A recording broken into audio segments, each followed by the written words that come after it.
Herzlich willkommen zu Birgers Kochstudio. Heute kochen wir uns Reißenschweiners. Einen wunderschönen guten Abend an diesem Micker um 20 Uhr mit einem Spiel, mit dem ich eigentlich selber nicht gerechnet habe.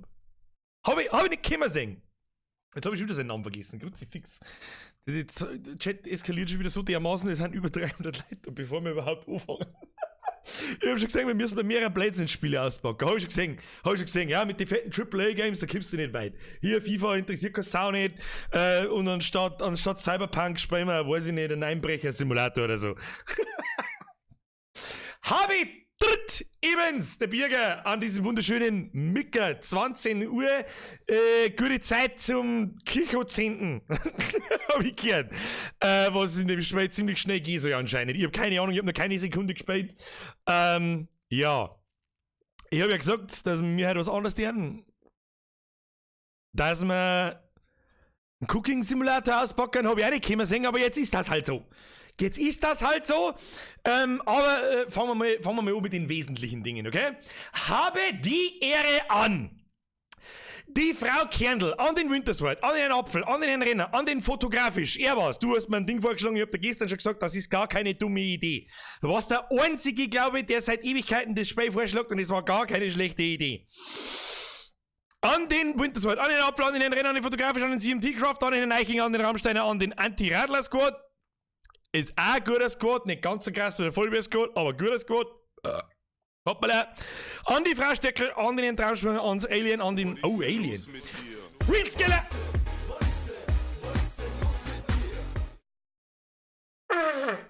Mr. Real Skiller, vergeht's gut für die Mitgliedschaft. Ab in den Chat habe ich dort Mr. Skiller. Ich grüße dabei weiter. Gears ans Alien! Da haben wir übrigens gerade in der Woche die ganzen Teile angeschaut davon. Bombengeile Filme, Alter. Bombengeile Filme. Die alten, nicht die neuen. So, wo waren wir? An die Isabella haben wir schon gehört. An den Herrn Zeisler, an den Herrn Hitzl. Der nicht gewusst hat, was Emojis und Caps Lock sind. Aber das ist nicht so schlimm, da kommen wir auch angefangen bei uns. Herrn Neumeier, vergeht's für den Zwickel. An den Herrn Meixner, an die Jenny. An den Ninja, an den Herrn Kratzer, an den Dämon, an den Herrn Nico, an den Kevin, an den Townsprünger, an den Gamerleute, an den Yannick, an den Upa Lupa. Fußball kann jeder. Ja, hier mit 2 linke Haxen kannst du Fußball spielen, das sagst du, da gibt's das. Herr Jodl, hab ich gekocht jetzt! Kocher steht gleich für, weiß nicht, für Kirchhozehnten. Vergesst ihr für den Zwickel, Alter. An den Auwe, an die Liebe. Alter, nein, Reisinger, du schon wieder! Immer wenn der goldene Rahmen kommt, steht Reisinger oder... Leute, jetzt chillst du mal. Griers aus Österreich. Hab ich gesagt, Herr Reisinger aus Sie in Österreich. Ich meine, haben Sie nicht irgendwie, das habe ich dich schon einmal gefragt, ob du da irgendeine Verwandtschaft vom Straubinger Volksfestzeit bist. Aber wahrscheinlich nicht. Herr Reisinger, das ist 2 und du weißt es, aber wem erzähle ich das? Das ist eine, das ist... Leute, jetzt chillt's mal, was ist denn schon wieder los, Mann? Ja, egal, vergeht's gut. Haben wir es jetzt wieder geschafft? Das ist jetzt wieder, weiß ich nicht. Gibt's aber, was ist halt für Datum 9.10. Haben nicht Lohnchecks gekommen oder was? KIMD außer wenn da Joe Waschel und der Schubeck mit einem A hingrieren.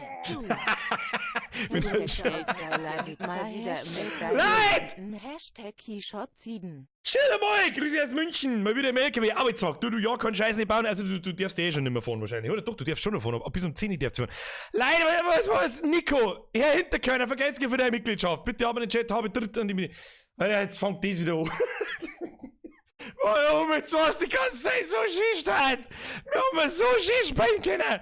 Jetzt flippt gleich wieder aus und schmeißt weg. Wieso denn? Ist mein Mikrofon eigentlich zu laut? Herr Mopper, LPs, Herr Österreich, haut dritter meine Lieblingsnachbarn und erstmal als Special habe dritter noch die Twitch-Zuschauer habe ich dere. So, mein Chat hat sich aufgehängt.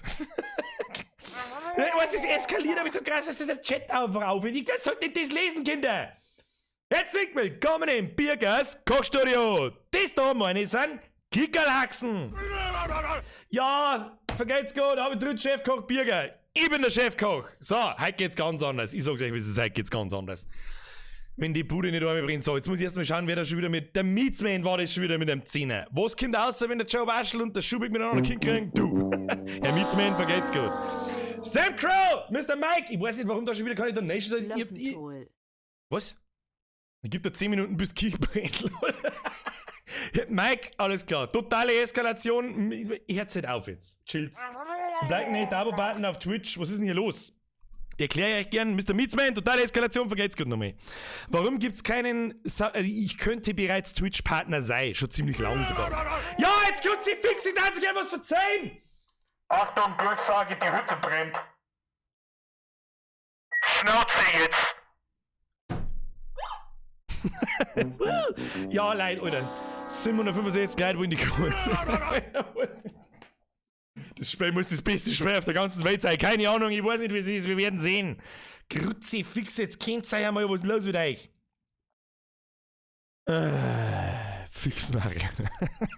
Alter, 900 Leute. Haben sie... Was stimmt? Was ist denn? Leute, jetzt chillt's mal, das ist der Cooking-Simulator. Da muss keiner durchdrehen. Wir haben aussetzen müssen. Sepp, deine Donation wird nicht überzeugt. Ist Komma des Mua weg, hau dir eine. Sepp, vergelt's für deine Zähne. Jetzt geholt mir's weg. Leute, Alter. Ich weiß nicht, wieso scheißt denn mit 18 Geld? Du kannst mir doch nicht dein Geburtstagsgeld heute auf. Leute, bitte, jetzt chillt's. Chillt's bitte.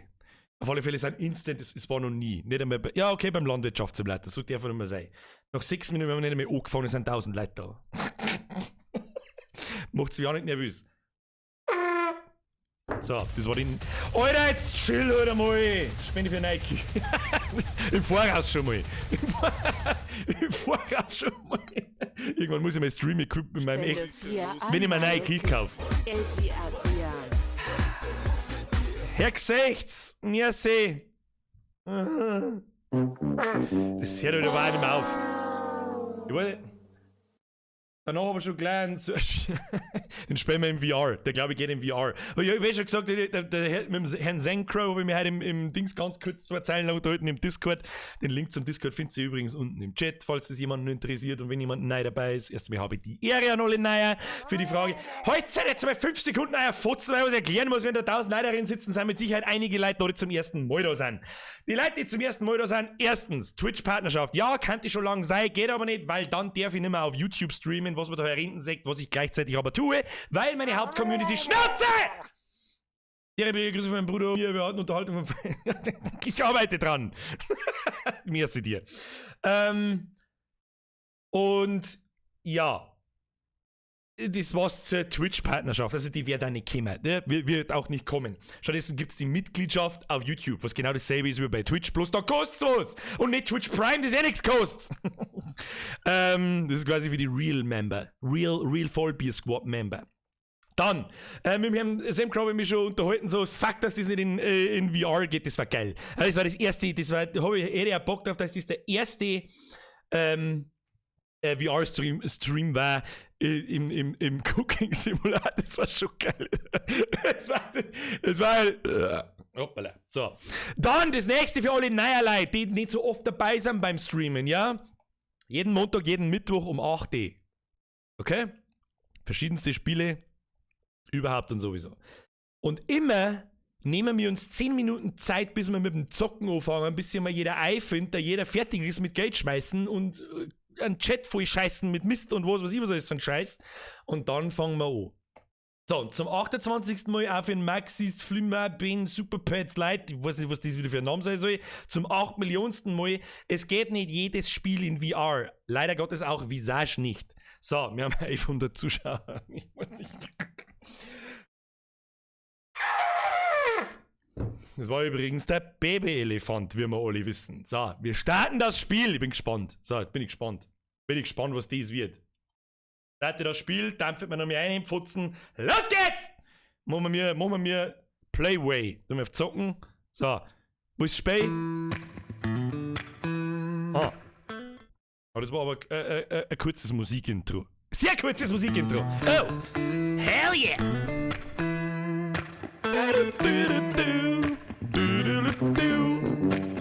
Mitzwe! Green Body! Franziska! Die die ist eh in der Küche, die hab ich rausgeworfen. So, das ist so laut, ich verstehe mich selber nicht. Das ist mal Regel Nummer 1, Einstellungen Audio. Soundlautstärke, machen wir 50. Und Musiklaute, ja Leute, chill. Ich muss, Bürger, warum wird meine vorherige Donation nicht angezeigt? die jetzige wird auch nicht angezeigt. Ich weiß nicht, was du wieder tust. Du hast wahrscheinlich wieder einen Namen, der 80 Kilometer lang ist. Moment. Das ist der Killer 25. Vergesst, gib wieder einen 5er. Herzbürger, warum wird vorherige Donation angezeigt? Weiß ich nicht. Wo bist du denn? Moment, da schauen wir mal, wie du da bist. Habe ich dritt Koch was Gescheites und sonst schmeiße ich einen Grüller und sie fix Grüße aus dem Lovendoll. Vergeht's gut. Herr Birko. Was? Ah, endlich kein Mummerball mehr. Dritter Lied, Depf. Oh, Depf, ja. Ja, Leute, jetzt chillt's. Jetzt chill mal. Wir kochen jetzt. Schnauze jetzt. Jetzt liegt... müssen verdichtet sein. D. Was? Kranplatz, sie müssen verdichtet, was? Was? So. Also, auf alle Fälle, der Soundtrack ist schon mal Bombe, Alter. Bombe. So, ich reagiere jetzt einfach nicht mehr. Umgebungslautstärke, ja, die muss laut sein, damit ich her, wenn's brennt. So, Soundlaut, das müssen wir nur leiser machen, das ist ein Wahnsinn, wie laut das ist. Her, mich selber nicht. Anwenden, schließen. So, was kann man da alles machen? Hier, neues Spiel, Laden, Sandbox-Modus. Oh, Kochschule. Was ist Kochschule? Kaufen. Ich frage mich alles, was jetzt zum Kauf von Dingen zu tun. Ist das real oder ist das in-game? Leute, jetzt chillt's mal. Kaufen. Öffnen. Ich drücke es da einfach mal drauf, keine Ahnung. Ich weiß, ich bin Pro-Gamer, ich brauche normal kein Tutorial, aber ich mag halt einfach mal schauen. Oh, schau da oben. Hallo, der Manager hat mich gebeten, dir das eine oder andere... Schnauze jetzt! Dir das eine... Alter, Kontakt mit einer... Wieso kann ich doch nicht selber von weiter drücken? Was ist denn das da? Wir fangen mit den Grundlagen an, ich werde dir beibringen, wenn man Produkte und Behälter kauft und auch, wie man Dinge transportiert, ohne viel Zeit zu verschwenden. Steff! Schnauze jetzt! Ja, woher jetzt sehen wir das? Wieso steht da unten Control kriechen? Jawohl. Alter, danke! Kein Ding, Leute, jetzt, ohne Scheiß, mit so einem Maul jetzt. Ich fühle mich Depp von schon sind 1000 Leute da. Ja, 1200, um genau zu sein. So, Kinder! Herzlich willkommen zu Birgers Kochstudio! So, ich mache jetzt einmal, Donations sind jetzt mal auf lautlos. Ja, die machen wir nachher mal wieder ein. Ja, lautlos. Sie werden angezeigt, aber sie sind lautlos. Hoffe ich zumindest. Keine Ahnung. Wir werden sehen. Nein, sind sie nicht. Ich bin ein totaler Noob. Alter. Jetzt sind sie lautlos. So! Was hat man dir jetzt gesagt? Ich weiß nicht. Kauf eine Tomate! Her mit dem Schund! 120 Gramm Tomaten! Mit Muskatnuss. Tomaten mit Muskat. So, was muss ich jetzt machen? Mitwählen, vergesst für dein Drilling. Erweiterte Steuerungen, Shift.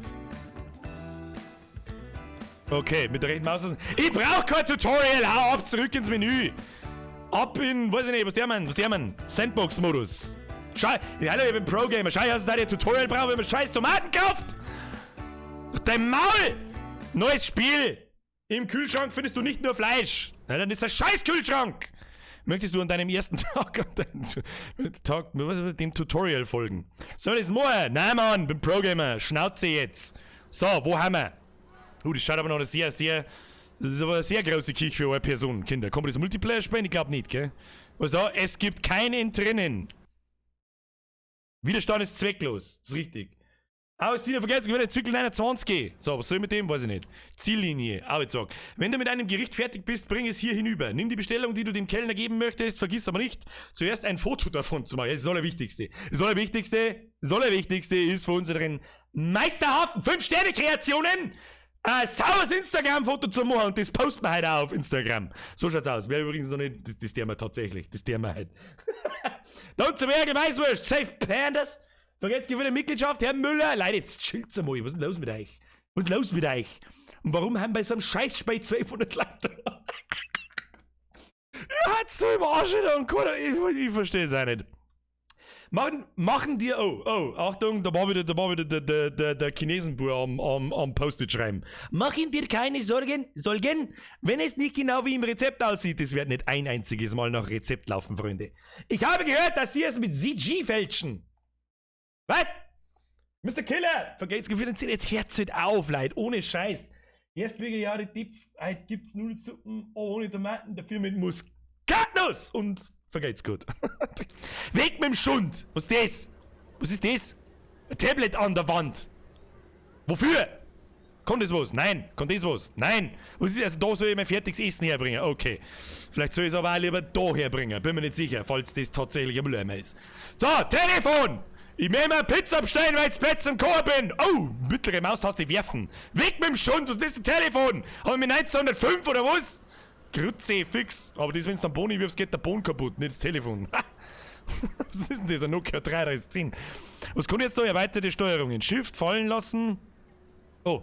Ah ja, okay, da kommen wir. Alter, was ist das schon wieder für eine Gichtelsteuerung, Alter? Was ist das schon wieder für Gichtelsteuerung, Alter? Gib dir das Handy. Das ist Action-Telefonieren. Oh, leck, was hab ich denn jetzt da? Hab ich jetzt dir? Warte mal.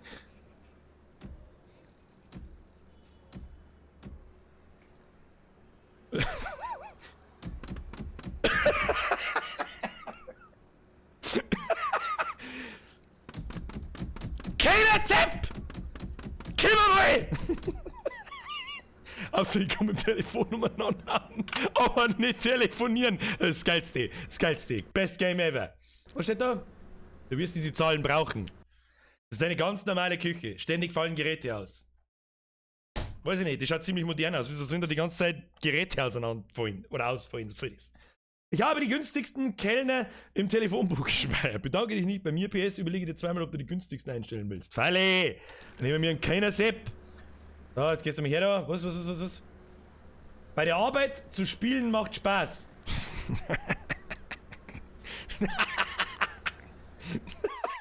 Es hat Spaß. Es hat Spaß gemacht, bis die Polizei uns wegen Piraterie-Spielen erwischt hat. Was? Jetzt sind nur noch Jetzt sind nur noch langweilige Dinge zu machen. Finanzrezepte, Dekorationen. Was hat das mit... Was?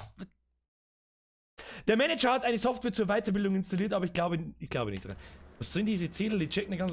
Was? Das hält dich gesund. Ich hätte diesen Job nach einer Woche aufgegeben, wenn es nicht für Holla Bossa Nova gewesen wäre. Ein paar Songtitel sind hochgeladen. Was sind die Scheiße? Ich bin mit dem PC da. Was ist wieder? Ja, wie zwei, vergesst für den Zwickel. Was ist das? Vor allem, warum wird denn da mein Steam-Name angezeigt? Danke, Spey! Danke, Spey! Da gefällt mir wieder ganz toll, dass ohne Vorwarnung mein Steam-Name da drin steht! Halt doch dein Maul, Spey! Jetzt Moment, jetzt muss ich da kurz ausertappen, weil da legen wir jetzt einfach meinen anderen Namen drüber. So. Wunderbar. Restaurantinfo, Tag 1, Statistiken. Gesamtzahl der servierten Mahlzeiten 0000. Oh, gesamte zurückgelegte.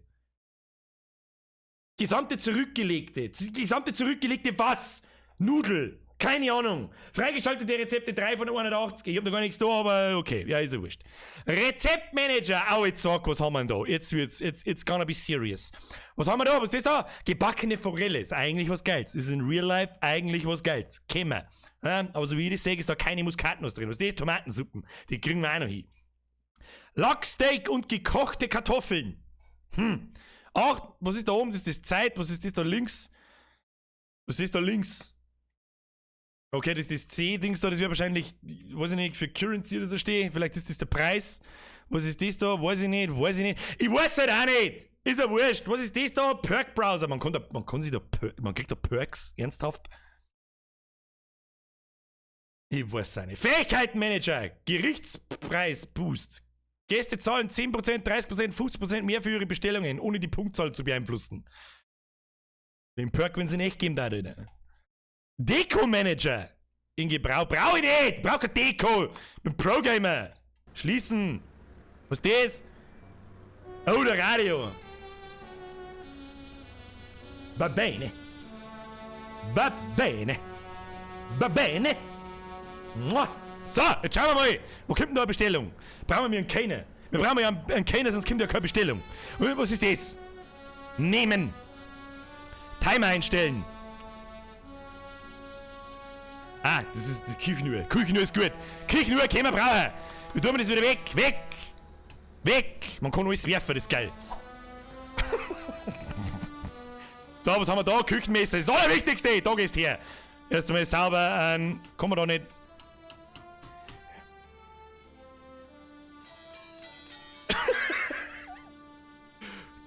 Du Arschloch da draußen, die sticht dich an. Häng jetzt in der Tür, ne? Fuck you, dir! Fuck you! So, wie tun wir das da wieder? Okay. Jetzt weißt du, warum du nur eine Hand hast.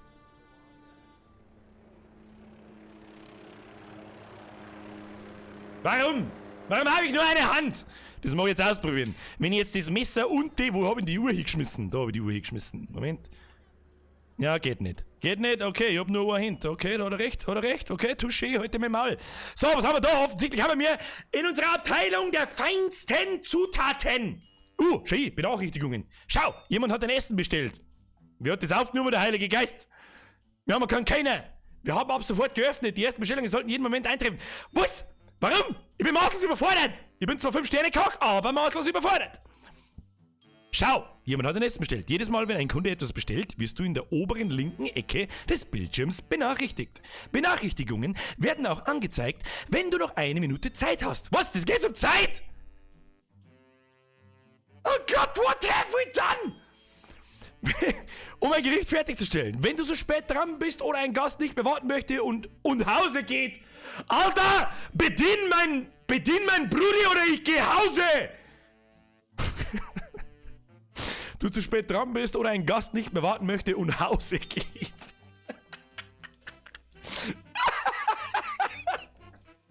An die Arbeit. Bitch.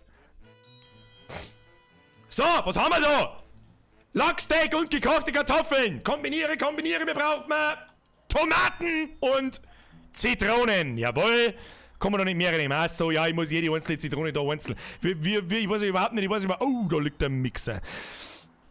Da liegt nochmal so da will wir jetzt einmal sicherheitshalber die Zitrone in die Fritteuse schmeißen. Guck mal, das geht wirklich. Was ist jetzt so? Oh, eine mit Fett, so, jawohl! Was ist? Entleeren, nein, nicht entleeren, aufdrehen, Alter. Hier, frittierte Zitrone kann er haben, der Lachskaus-Sepp. So, die lassen wir jetzt da mal sauber reinfrittieren, werfen wir noch ein paar Tomaten dazu, Moment. So, dann machen wir so. Eine mit dem Schund, jawohl! So, ein Mixer, ja, den nehmen wir auch noch, warte mal, einschalten, okay.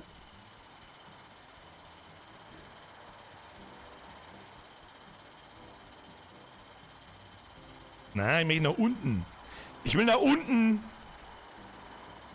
Wie kann ich denn nach unten da? Ich will nach unten. Muss ich...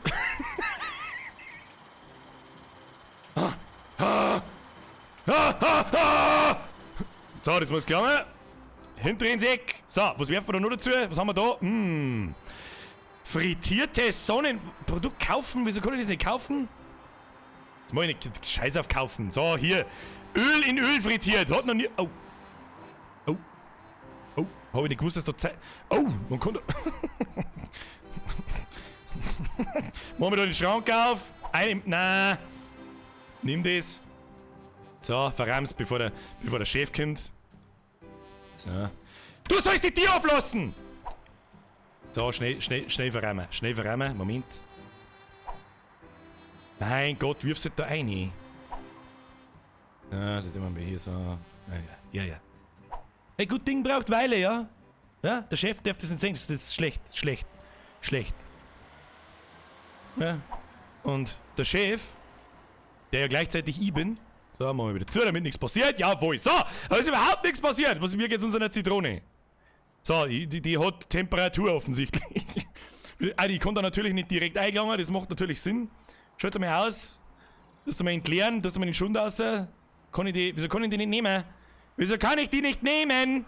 Du bist Schüssel her. Schüssel. Basic Schüssel. Nimmst du mal die Basic Schüssel. Tust du mal da rein. Jetzt nimmst du mal. Wie kann man das nehmen? Haben wir da keinen so ein Garder? Ich brauch Garder zum Außer, weißt du schon. Wieso können die eigentlich immer bloß alles hinschmeißen? Da geht alles kaputt, die möcht's ablegen. Achso, ja, das geht. Okay. Ablegen, hier. So, dann, da muss doch irgendwo so ein Kescher. Ein Kescher brauche ich. Ein Kescher, was ist das? Was ist das? Ich werde nie wieder einen Feuerlöscher in die Ofenkammer stellen.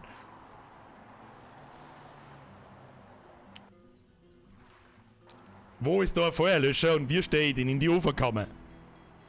Wo ist der Feuerlöscher? Ich sehe keinen Feuerlöscher. Sagt irgendjemand beim Feuerlöscher? Ich sehe eine Mikrowelle. Was macht mehr Spaß? Der Feuerlöscher in der Mikrowelle oder im Ofen? Kann man vielleicht einen Mixer in den Ofen stellen? Nein, kann man nicht. Was ist das? Ah! So. Kann ich jetzt das Ding da mal außer da? Wie kann man nicht da außer da? Ich mag nicht da außer da. Hallo? Haben da in die Schrank vielleicht? Ist da in die Schrank was drin? Nein. Ist da in der Oberschrank was drin? Nein. Warum nicht? Wer soll denn da irgendwann jemand was da aus der Fritteuse außer da? Ich versteh's nicht. Hallo, ich bin Sternekoch. Wo ist der kleine Chinesenbub, der mir das Ding ausrammt? So, da ist ein Topf. Freunde, ich bin maßlos überfordert. Lecker Schwamm. Lecker Schwamm. Lecker Schwamm aufs Brett. Machst du mal hier. Kann man doch nicht schneiden. Wieso kann man den Schwamm nicht schneiden? Unrealistisch. Unrealistisch. Stich noch ab, die Sau. Geht auch nicht. Grütze, fix. Ja, Kinder, wir haben ja bloß so 3 Minuten 50. Ich weiß nicht so recht, was wir da sind. Jetzt pass auf. Jetzt holen wir uns mal einen kleinen Teller. Ja, mehr hat der Kunde nicht verdient. Der Kunde von Welt hat nicht mehr verdient wie ein kleiner Teller. Kann ich jetzt, wie kriege ich die Zitrone da raus? Das darf mich interessieren. Da wird ja so ein Symbol gezeigt mit diesem weißen Kescher. Moment, ich muss jetzt mal in Twitch da oben tun, weil sonst ich kriege überall. Mit der scheiß Zang. Was für Zang? Was für Zang? Ich seh kein Zang. Sagst du da irgendwo Zang? Oh, da ist ein Pfannenwender. Vielleicht kann der was. Da her. Spachtel. Da ist her. So, werfen, Shift erweitert, vertikal bewegen, drehen, fallen lassen, werfen. Werfen ist gut. Ah, doch nicht. Der geile Ton. Da, legen wir es mal lieber wieder hin. Muss man so. So, wenn das kein Meistergericht ist, so soll sich der Typ mit seiner scheiß Lachs, scheiß Semi-Söse, Schleier, oh, Lachs sind aber geil. Da soll er haben. Mach ja ein Foto von deinem Gericht.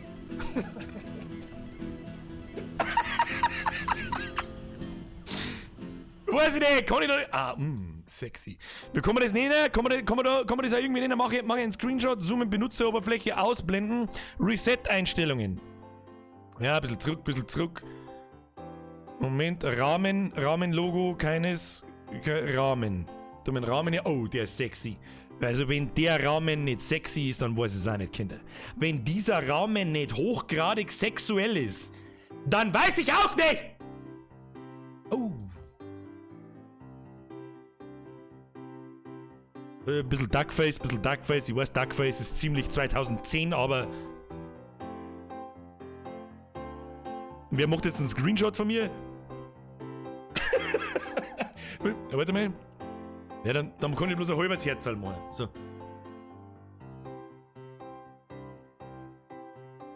Moment, wir machen, das machen wir so. Pass auf.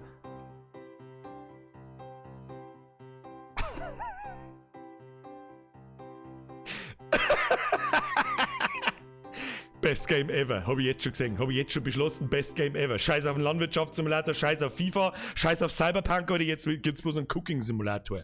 Moment, ich mache einen Screenshot und dann posten wir das Ganze, weil ihr müsst auch posieren, Moment, weil das kommt jetzt auf Instagram, das müssen wir jetzt machen, ich habe schon lange nichts mehr auf Instagram post, das wird mal wieder Zeit. So, schau mal, Moment so.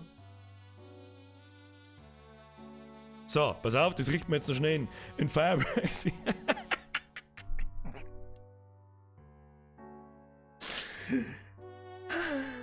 Moment, dauert kurz. Währenddessen können wir alle die Musik genießen. Da genießen wir kurz die Musik. Und dann holen wir uns, Moment, das müssen wir anders machen. Müssen wir noch mal eins machen, Moment.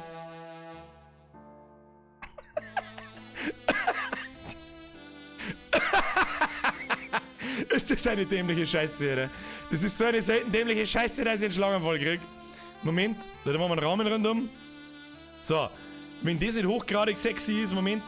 Ich meine, ihr seht es ja sowieso. Ich meine, ihr seht es ja. Das Ganze posten wir jetzt auf Instagram. LOL. Hier so, Insta, Alter. Insta-Diggi. Damit ich den absoluten Beweis abliefern kann, ich produziere auf Instagram nur Scheiße. Weil es eine Scheißplattform ist, ganz einfach. Ja, da haben nur Depf. Ich sag nur Depf. Warum sage ich da nur Depf? Ich weiß nicht. Lange Geschichte. Moment, F5 drucken. Instagram zu einer Startseite hinzufügen. Nein! So. Wieso kommen da bloß wieder... Mann, wieso kommen da bloß wieder 4 die Beutel posten? Mei, diese Plattform ist ja eine Rotze. Ah, komm mal da nicht, pass auf. Weiter. Hashtag Sternekoch. Bitch. So, teilen. Best Foto ever. Best Foto ever. Ja, Moment, vielleicht kann ich das sogar sagen, mal kurz da hier. Best Foto ever. So, was sie da zum Beispiel in meinem Instagram-Account macht, da du Liebert, das weiß der liebe Gott, Alter. Mir hat jemand diesen Instagram-Account aufgekommen, vor 2 Jahren ungefähr. Dann gibt er mir den Account, dann haben 6000 Leute gefollowt. Ja, 6000. Ich schwöre dir bei Gott, wenn ich da jetzt durchscrollen darf, dann müsst ihr wie gesperrt. So viel dazu. Scheiß Plattform. Ich hab einen Vorschlag. Kochen, Alter! Wo ist der Chat? Ich kann den Chat nicht lesen. Wo ist der Chat? Da ist der Chat. So, kocht wird! Fotomodus! Reset einstellen, Benutzeroberfläche. Mache einen Screenshot. Screenshot. Bester Screenshot. Aber jetzt tu es weg! Was ist das da? Gericht servieren. Lachsteak und gekochte Kartoffeln. Ja, wenn das nicht ein 5-Sterne-Gericht ist, dann soll er mal gepflegt sein Fotzen halten. Umsetzungszeit. 5 Sterne, Alter. Hashtag Sternekoch, bitch! Muss man mal lesen, was da los ist. Gast bezahlt 0. Gast ist ein Hurensohn! Wie viele Ruhmespunkte wurden für dieses Gericht vergeben? Je besser das Restaurant, desto höher ist die Qualität der Gerichte, die zubereitet werden müssen. Um Ruhm zu erlangen, schlecht zubereitete Mahlzeiten verringern deine Ruhmesbewertung. Ich scheiß auf meine Ruhmesbewertung, jeder geistig behinderte Vollidiot, der zu mir ins Restaurant kommt, ist selber schuld! So, nächste Bestellung bitte. Bing, bing, bing. Los geht's. Bedien mich. Schon wieder gebackene Forelle. So, probieren wir es mal ernsthaft. So wie ich das jetzt mordet. Hier. Nimm Forelle 200 Gramm. Wo? Ich sehe keine Forelle. Was ist das? Nehmen. Karton öffnen. Forelle. Nimmst du. Kaufen. So, hier. Lecker Forelle. Oh, stopp. Da liegt noch ein Schwamm. Lecker Forelle auf Schwamm. Bitch. So, die muss gebacken werden. Gebacken ist aber scheiße, darum frittieren wir es. Wir frittieren alles, Alter. Eine mit dem Ding. Eine ins Viech. Öl eine. Los mal ein wenig laufen. Währenddessen schneiden wir aber Zitronen her. So, den Schwamm, den brauchen wir später noch. Legen wir sie jetzt halber da hin. Zitronen, glaube ich, kennen noch dazu. Was da Würzen mit schwarzer Pfeffer, Thymian, getrocknet, Dill getrocknet, oder Scheiß auf Gewürze. Schmeckt sowieso nichts mehr, wenn es frittiert ist. So, das ist ein wenig Zitrone her. Messer und eine ins Viech. Ja,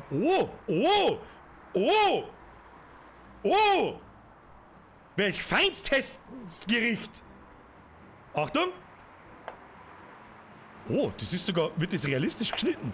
Glaube ich nicht. Doch, Tatsache, schau hin. Ja, das klang schon. Da, hier, schau hin. Wie eine frisch polierte 1, Alter. Eine frisch polierte 1. Weg mit dem Messer. Tja, da wir irgendwie vergessen haben, einen Fisch zu würzen wir einfach Zitronen.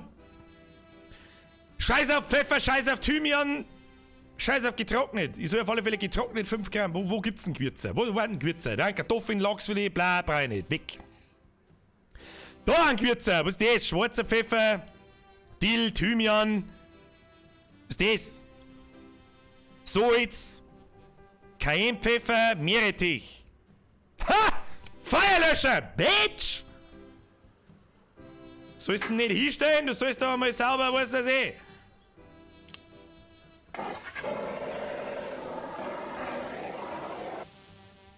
Und damit nichts passiert, steckt man lieber mal da hinten in den Ofen. Rein damit!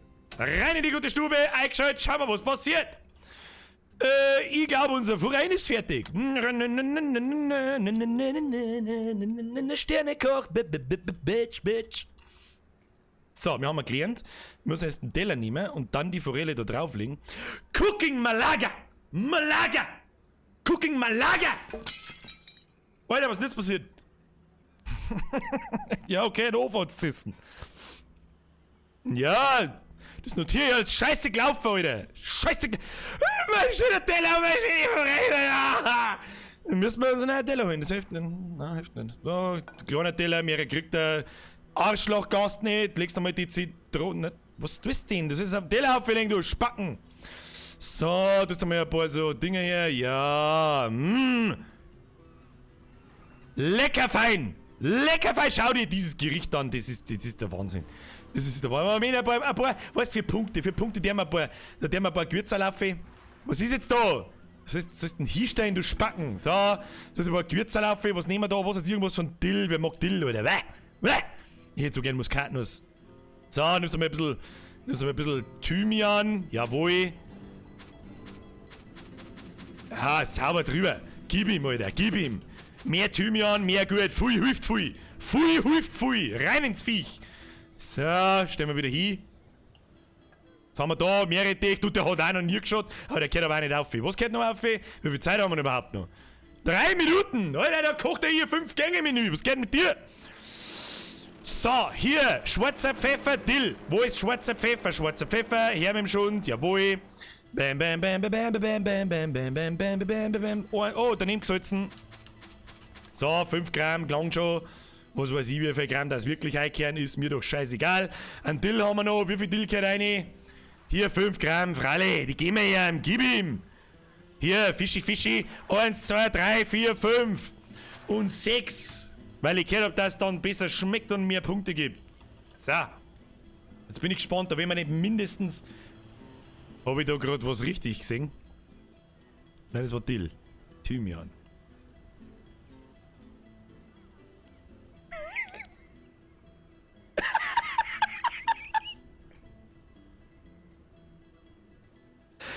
Fuck die Petersilie, Alter, schon wieder. Ich kann nicht. Okay, Stream beendet. Habe ich.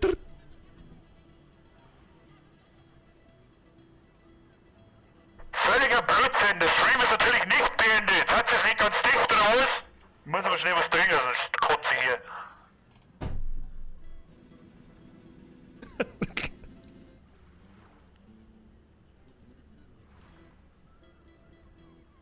So, Kinder. Oh, schon, da ist ein neuer Feuerlöscher. Los geht's! Geht der Ofen noch? Eine damit. Geht der noch? Also rechts unten steht zumindest einschalten, ausschalten. Naja, schauen wir mal. Ist das, was ist das?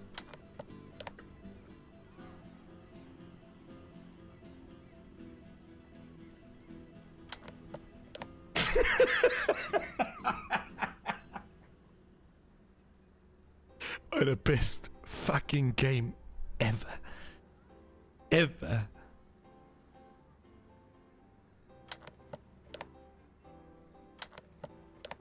Ich komme, wo ich will. Ich komme, wann ich will. So. So, wir müssen das Gericht abgeben. So, lieber Gast. Wehe, dir taugt's nicht. Ich scheiß dir ins Gesicht. Ja, gebackene Forelle. Bäm, Alter. Bäm, Alter. Fix, Alter. Hier, Geschmack. 2,5 Sternle. Bitch. Kochpunkte plus 4. Alter, ich koche ab jetzt im Kranich-Style. So. Geschmack 2 Sterne. Umsetzungszeit, da haben wir, was weiß ich, da haben wir noch, weiß ich nicht, 5 Sterne. Gesamtpunktzahl 2. Hey, das ist für den Stadt. Für den Stadt ist das gar nicht so schlecht. Gast bezahlt 31 C. Keine Ahnung, was C ist, aber hergeschenkt wird nix. Nehmen Sie mal. Trinkgeld. Wieso gibt der Hurensohn kein Trinkgeld? Weißt du schon, wer die bekocht hat, du Arschloch, du Sadums? 0. Teller wurde zurückgegeben. Das möchte aber, was hätten sonst da einer mit heimgenommen? Freunde, ja, servus Mario, wie halbe, eine Pizza Salami. Ja, passt. Hab ihn fertig und Teller nimm ich mit heimgehen. Servus. Ah, Babene. Babene, schöner Teller. Ja, den hab ich von Mario. Alter, was ist denn mit dem Spiel los? Okay, wir haben 34, wir nehmen das jetzt einfach Euro. Cent! Nehmen wir es Cent! Was der aus Hofpfauen, heute gibt's mal Zeit für geschafft, Baby. Hoppala. Baby Elefant, so. Das ist der Baby Elefant.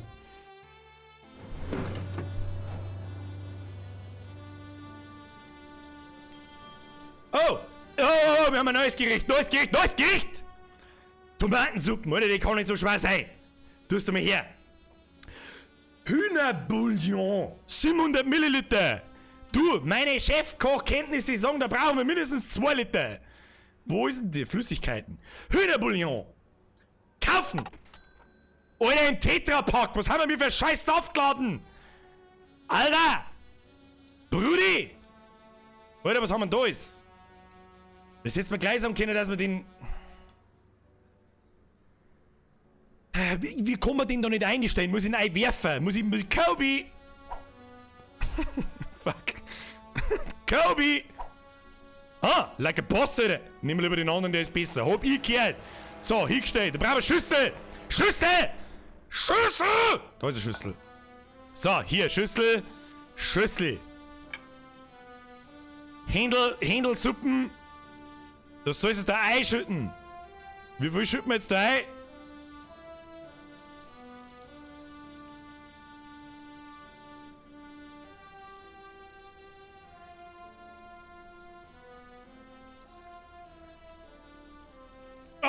Klar. Muss ich mir sagen, dass das so bleibt. So, wieder eine in den Kühlschrank. Kobe! Gut gegangen, gut gegangen. Gut gegangen. So, dann, hier, was brauchen wir noch? Salz, 12 Gramm Salz. 12 Gramm Salz, Alter. 12 Gramm Salz, Alter.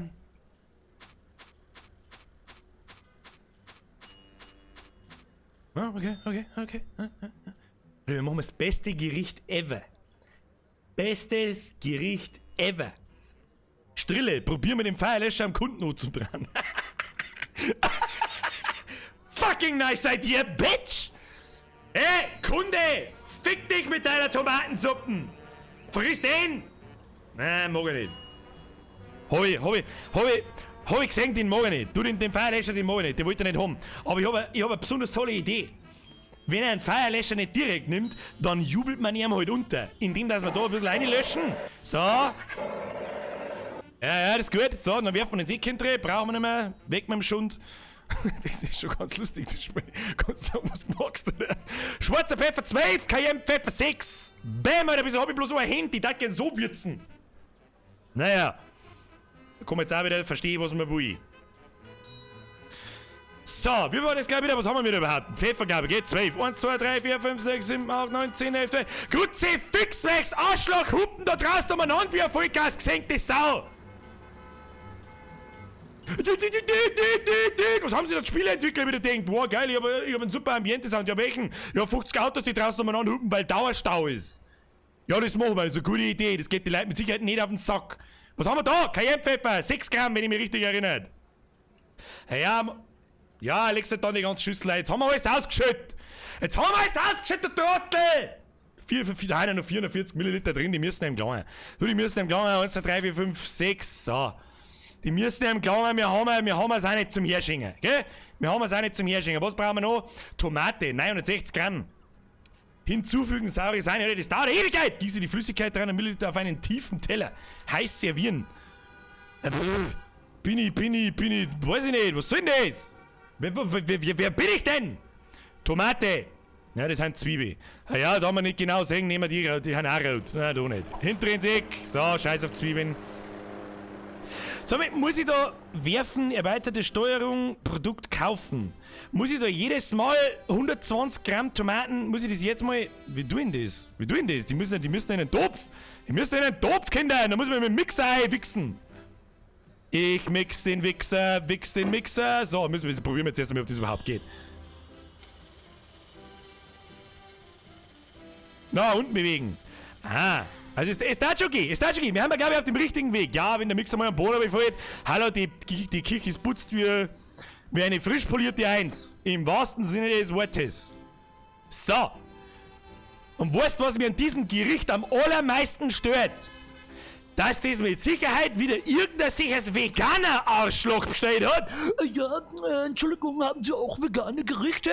Tomatensuppe kannst du fressen, du Mongo! Tja. Aber da wir da in Birgers Kochstudio sind, machen wir mir das ganz verrückt. Ganz verrückt machen wir mir das. Haben wir mir da irgendwo ein richtig geiles Nein, nach dem suche ich nicht. Mir jubelt man sich am Unter im Mixer, Alter. Flüssigkeiten, Utensilien. Ich will Fleisch. Da kann man einen Flambierer kaufen. Forelle, Petersilie. Ich möchte mir Fackel unterjubeln. Geht wieder nicht. Spei, versau mein Witz nicht. Sonnenblumen, saure Sahne, Utensilien, Feuerwerkskörper. Dann gib mir ihm den. Ich weiß nicht, was das soll, aber warum es da einen Feuerwerkskörper gibt, aber legen wir lieber mal in den Topf mit ein. Wieso geht das da nicht ein? Dann werfen wir es so ein. Ja, Kobe, Bitch. Kobe! Ja, haut so nicht hin. Leute, wir müssen uns schicken, das Gericht wird sonst nämlich nicht fertig. Wie konnten die Tomaten da durch die Wind fallen? Was ist das wieder? Mein Gott, na, Alter, wie soll es denn da fertig werden? Eine mit dem Schund. So. Moment. Eine im Wichsen. Nein. Ich hab nur Minuten Zeit für das Gericht, Alter. Ja, da muss es kalt fressen, dann hilft's mir auch nicht. Was der haben jetzt aber so der Hühnerschund drin verloren. Was soll das eigentlich? Und stell mir den Teller anständig hin. Was ist das eigentlich? So, jetzt mal so macht. Wie geht jetzt das? Was? Alter!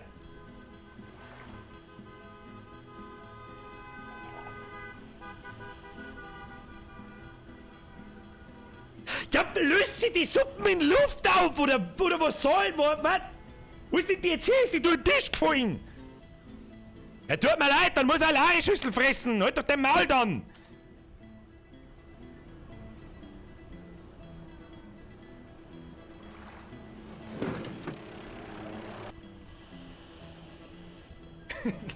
Oh, hey, wir haben 2,2 Sterne gekriegt für unsere bombengeile Luftsuppen, Alter. Luftsuppen. Bitch. Hashtag Sternekoch. Bitch. Kunde bezahlt. 22 €. Gibt wieder kein Trinkgerät. Drauf geschissen. Alter, Geschäftsidee. Level 1000. Wir verkaufen mal Luftsuppen, Alter. Luftsuppen. Alter, EK 0. VK 5000. Ja, Geschäftsmodell. Level 9000. Sternekoch. Bitch. Gastbeschwerden. Geschmäcker.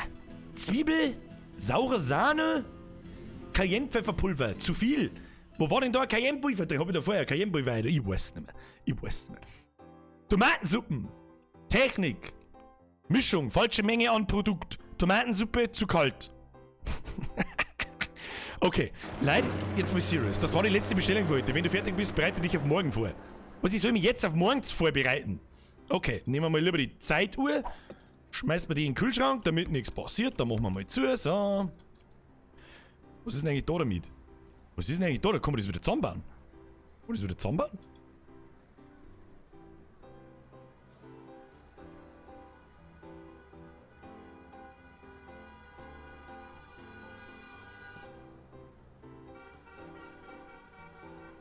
Was tun mit der demolierten Kich? Oh wow, das kann ich da hinlegen, das brauche ich doch nicht. Schmeiß hin.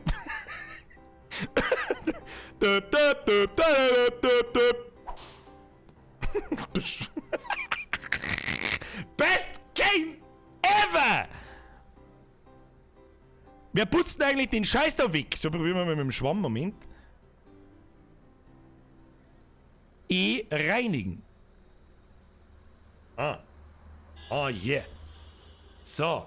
Und mit dem putzten Hodern machen wir morgen unsere geilsten Gerichte ever, Alter. Kann man das auch putzen? Schau dir das an. Alter, wieso gibt's das Spiel nicht im Multiplayer? Das war das beste Spiel ever. So, ja. So, wer hupt denn da draußen? Kruzifix, jetzt kriegst du einen Ofen, kann man das Fenster aufmachen? Mach mal das Fenster auf. Da, schmeiß ich da oben aus dem Schlitz aus, du Arschloch, du Saudums, vielleicht da schluckt's die Hund. Was ist das? Reinigungsphase. Schau jetzt, da die bei Krieg putzen! Bestellungen 3, fertige Bestellungen 3. Va bene. Va bene. Sternekoch, bitch. Ausgaben 40. Okay, da habe ich eigentlich damit geredet, dass wir viel mehr Ausgaben haben. Einnahmen der Mahlzeiten 53. Einnahmen an Trinkgeld 0. Warum auch immer, da ist der keiner der Arschloch. Ah, das ist mir wurscht. Einnahmen gesamt, hey, wir haben mal 13 Euro verdient. Also das ist wirklich eine sagenhafte Leistung, Kinder. Sagenhafte Leistung. Was? Das ist Multiplayer ready. Was? Wieso steht da in Steam nichts davon? Weiß ich ja, was wir am Montag tun. Wähle einen Perk. Fähigkeitenpunkte plus 3. Talentiert. Erhalte 3 zusätzliche Fähigkeitenpunkte, anstatt einen Perk freizuschalten. Ruhige Hände. Halte Shift, um Dinge beim Schneiden festzuhalten. Schnell zu Fuß. Drücke Space, um schneller zu laufen. Brauche ich nicht. Da rennst du bloß in der Kirche. Unzerbrechliche Teller. Teller zerbrechen nicht. Das ist wichtig. Unzerbrechliche Flaschen. Ja, ist auch wichtig. Topflappen. Du bist der Topflappen, Alter. Lange Reichweite. Deine Reichweite ist größer, wenn du Dinge aufhebst und abstellst. Erstatten. Erstatte eine Bestellung, um deine Ruhmespunkte zu retten. Was? Vitamin B. Thermalsicht. Erkenne die Temperatur von Gerichten in einem geschlossenen Ofen. Bin ich scheiß Predator oder was? Viel zu tun. Beginne jeden Tag mit 2 täglichen Quests anstatt einer. Zeitverlängerung. Füge 1 Minute zu allen aktiven Bestellungen hinzu. Also ich glaube, dass diese 1 Minute kann uns oft einmal retten. Ich möchte das gerne mal richtig spenden. Das glaube ich, kann tatsächlich Spaß machen. So ist es nicht. Halte Shift, um Dinge beim Schneiden zu halten. Das brauchen wir nicht. Das kriegen wir so auch hin. Aber das wird jetzt zerbrochen. Ich weiß noch nicht, was soll man machen? Machst du mir Vorschläge im Chat? Kann nichts lesen. Ich kann schon lesen. Mach das nicht, den Feuerlöscher, was? 13 C, da kriegst du bei Medica einen Kasten Augustin. So richtig, wirf einen Hut am Fleisch, das sauber machen mit dem Feuerlöscher, hast du TFT-Sucht im Griff? Nein, hab ich nicht. Ich bin abgestiegen. Raffi, ich bin abgestiegen im Platin-Ding, weil ich spielen hab müssen. Und meine alte Combo funktioniert nicht mehr. Und alle spielen bloß so scheiß Brawler. Scheiß auf die Teller. Du musst einen Bunsenbrenner nehmen, anschalten und wegschmeißen. Das ist eine super Idee. Kinder? Und wenn wir heute eins lernen, dann, dass wir unseren Bunsenbrenner nehmen, einschalten und wegschmeißen. Für diese Aussage gibt's folgenden Gichtelton. So. Luis Leitsch, warum saufst du Wasser? Warum stellst du Fragen, die unwichtig sind? Und ein Zauberstab entfernt alle Flecken und Scherben. Ah, drauf geschissen, nehmen wir eine Zeitverlängerung.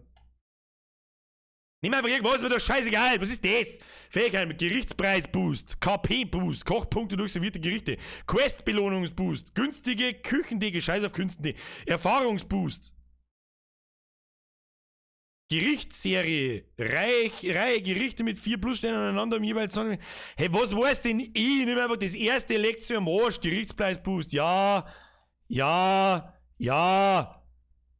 Nächsten Tag beginnen. Sternekoch, bitch!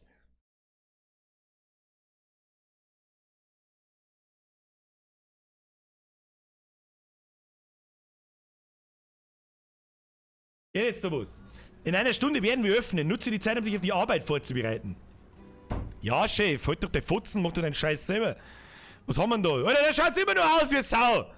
Wir sollen das, wir kommen das wieder reparieren. Wir kommen nicht, ich brauche am Ofen irgendwann einmal. Wir kommen nicht wieder einschalten. Wir kommen nicht wieder gut machen. Macht halt den Ofen wieder gut, wie geht denn das? So, jetzt nimmst du mal den Deckel. Werfen. Ja, das war's wohl nicht. Oh, da haben wir, was ist das da? Ist das der Feuerlöscher? Okay, der automatische Feuer. Wie kann man das wieder richten? Weiß jemand, kann man das wieder reparieren? Wir von Feuerlöscher in Friedesen. Das ist im Grunde schon einmal eine gute Idee. Hey, da liegt noch eine verlassene Zwiebel. Mit der wir uns auf die Arbeit vorbereiten. Wir legen die Zwiebel dabei einmal da her. Damit nichts passiert. Die kann man noch brauchen. Was soll denn eigentlich der Scheiß? Muss ich da jede Scherm einzeln... Alter.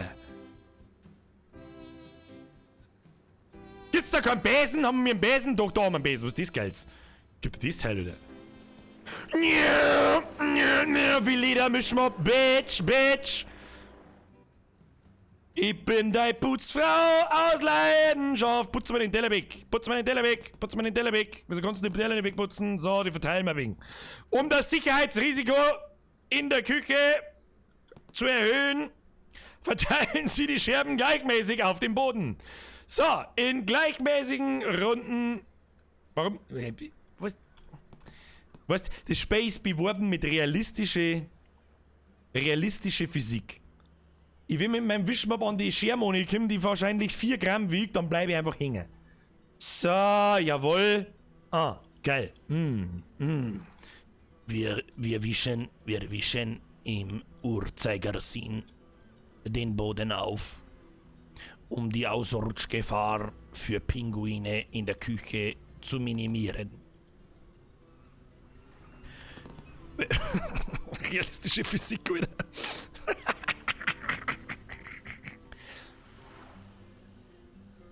Ich mag jetzt Kiko-Zenten, wie man mir den scheißen Säckchen dreht.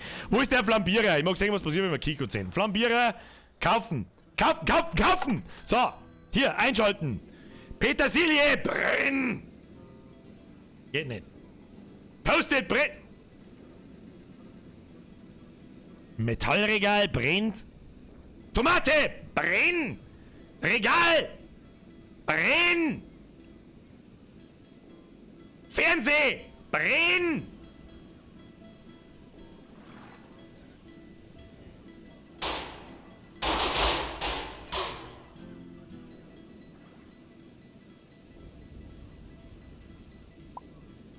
Wir haben geöffnet! Was ist jetzt das?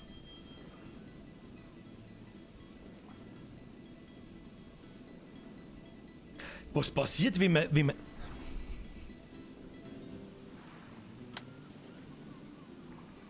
Kobe!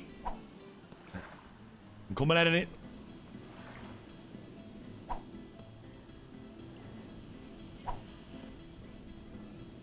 Schnell, bevor ich stirb. Also ich bin jetzt kein Experte, aber ich glaube es nicht so gut. Moment. Wer kann das der Wischmopp regeln? Wischen mal das Feuer zusammen. Wird jetzt wahrscheinlich. So ist der Gas. Wischen mal sauber ins Eck und da, das ist ein Wahnsinn. So, Kinder, lass jetzt den Wischmopp aus, du Spacken! Wir kommen Handwerker anrufen, habe ich irgendwo gelesen. Kann man einen Handwerker anrufen? Tu mir her. Werfen erweiterte Steuerungen fallen, also vertikal bewegen. Was hilft das Telefon, das ich bewegen kann? Ich möchte Leute rufen. Wir können nicht jemanden anrufen. Steine, Decke, Fliesen, Events. Ich scheiße auf Events. Perk Browser, brauche ich nicht. Rezept Manager. Ich glaube, der Gig ist jetzt Medium Rare. Ich glaube auch. Ja, also, ich bin Programmer, ich brauche keinen Firelöscher. Brauche nicht. Wir kommen. Was ist das da? Was ist eigentlich das da? Was ist das? Game Mode. 30 Mal. Was heißt 30 Mal? Score.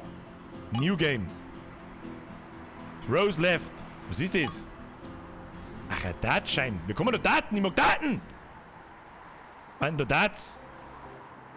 Ist das ein Dart? Bullseye, Bitch! So. So, ich würde vorschlagen, wir fangen nochmal von vorne an. Ich bin kein Experte, aber vielleicht selber von vorne anfangen. Weil irgendwie ist da alles kaputt. Was ist denn da drin? Vielleicht sollten wir die Küche mal erkunden, was es alles so gibt. Hier, Apfeleimer und so weiter, das haben wir schon gesehen. Da gibt es die ganzen feinsten, auserlesensten Zutaten. Dann haben wir da einen Kühlschrank, wo schon Sachen drin sind. Da müssen wir nicht extra kaufen. Und ein paar Schüsseln und so weiter haben wir offensichtlich auch. Aber die können wir nicht nehmen. Was ist das? Saure Sahne! Du musst Daten mit den Gabeln spielen. Ich sehe hier keine Gabeln. Was ist das da?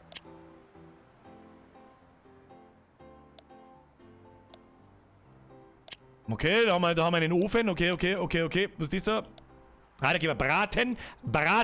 Das ist doch kein Backblech, oder? Das ist doch kein Backblech, da kann man braten. Da muss ich ein wenig Öl aufheben. Da haben wir Arbeitsplatten, jawohl. Da können wir unsere Batschal waschen. Wasser wird gegossen. Hier, auch wieder mit. Haben wir sie. Hier, haben wir weiße Europäer.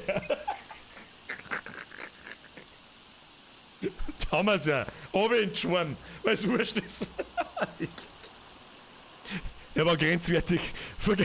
Verzeihung. Ja, passt. So, kann man das schwenken? Ja, komm mal. Hörst links, lässt auch noch ein paar runter, da lässt auch noch ein paar runter.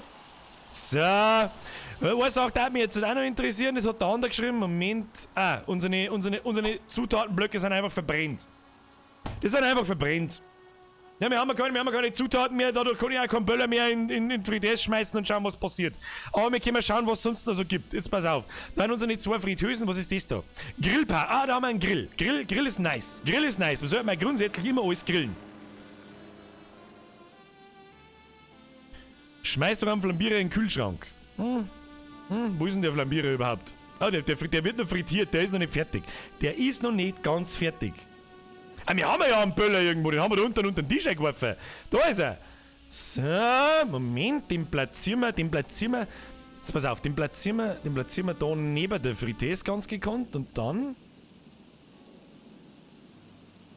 Ja, irgendwie haut das nicht hin, ich konnte den nicht anzünden. Moment, jetzt sehen wir mal... Ne, das ist auch nicht... Nein, nicht schon wieder brennen!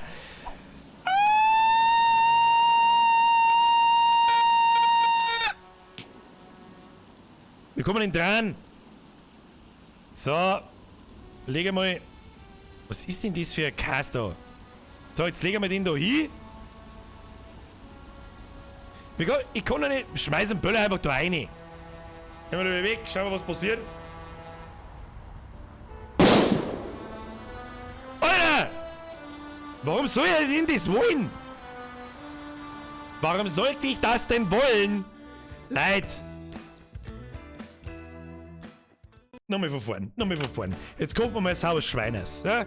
Ist das klar? Spielen wir, ab in den Chat. Spielen wir richtig oder spielen wir Sandbox? Und ihr schlagt Gerichte vor und ich koche einen auf. Ab in den Chat damit. Ich trinke dabei Runden. Spiel ist übrigens außerordentlich lustig. Bis ihr hier entschieden habt und in den Chat einschreibt, an dieser Stelle mal ein herzliches Dankeschön dafür, dass so viele Leute heute da sind. Danke an alle, die schon wieder mit dem Geld umeinander schmeißen, wie die Vollidioten. Danke an alle neuen Mitglieder, an die Alten. Danke fürs Zuschauen. Wenn es euch gefällt, lasst mir ein Like da. Ja, für die auf Twitch natürlich nicht, für die Leute auf YouTube. Es geht gleich weiter. Ihr könnt jetzt nochmal schnell zum Beasing gehen. 30 Sekunden haben wir noch. Und so wie ihr das seht, richtig spielen. Sandbox. Koche Pizza, die ist gut. Sandbox. Okay, haben wir schon fertig. Haben wir schon entschieden. So, wenn es euch gefällt, was es ist, und falls ihr noch kein Abo nicht da lasst, lasst ihr mir ein Abo da, so wie das andere YouTuber auch machen. Bloß die machen es normalerweise so, dass sie es vor dem Video sagen, weil dann sie nämlich sehen, was für eine Scheiße das produzieren und dann hauen alle ab. Was ist. Ja, also ich würde vorschlagen, ich als unwissender Sternekoch, Herr Geilbuffet, es kann noch eins geben. Muskatnuss! Also wenn es keine Muskatnuss in dem Spiel gibt, alte 4 deinstallieren, Streamende. Ja, Streamende. Alter! Christoph, Christian, Stefan! Herr Shockwave, vergesst für den Eife. Eine ins Viech, aber vergiss nicht mehr. Christian, Stefan, Victory, Geste, helle Hautfarbe, Bürger, mach weiter so. Ich streng jo. Nein ins Viech. Aber Merci vergiss den Ingwer nicht. Merci dir. Und grüß an deine Spätsinn. So, der Chat ist wieder mal abgehakt. Ich darf euch nicht mehr auffordern, dass irgendwas in den Chat einschreibt, weil er einfach kaputt geht dabei. Er geht einfach kaputt dabei. Ich kann ihn nicht mehr lesen. Währenddessen spiele ich euch ein lustiges Tröte-Lied der Muskatnuss. Muskatnuss! So.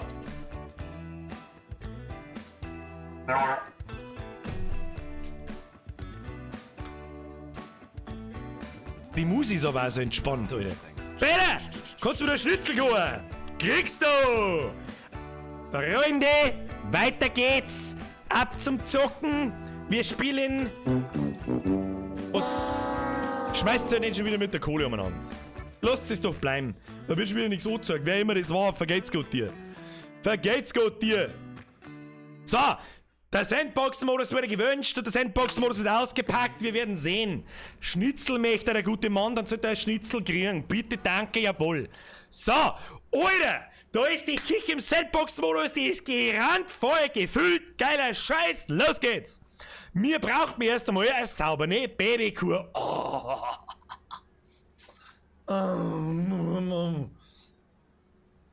So. Jetzt lernen wir, wie Schnitzel geht. I'm fucking serious. Schweineschulter, Bullshit. T-Bone Steak, Bullshit. Hirschi, warum kochen wir mir jetzt wo ich zweimal nicht auf und einmal brennt Kuchen? Ja, das stimmt, was hast du aber auch gemeint? Was hast du denn gemeint? Mir braucht man Babykuh, Wurst. Wow.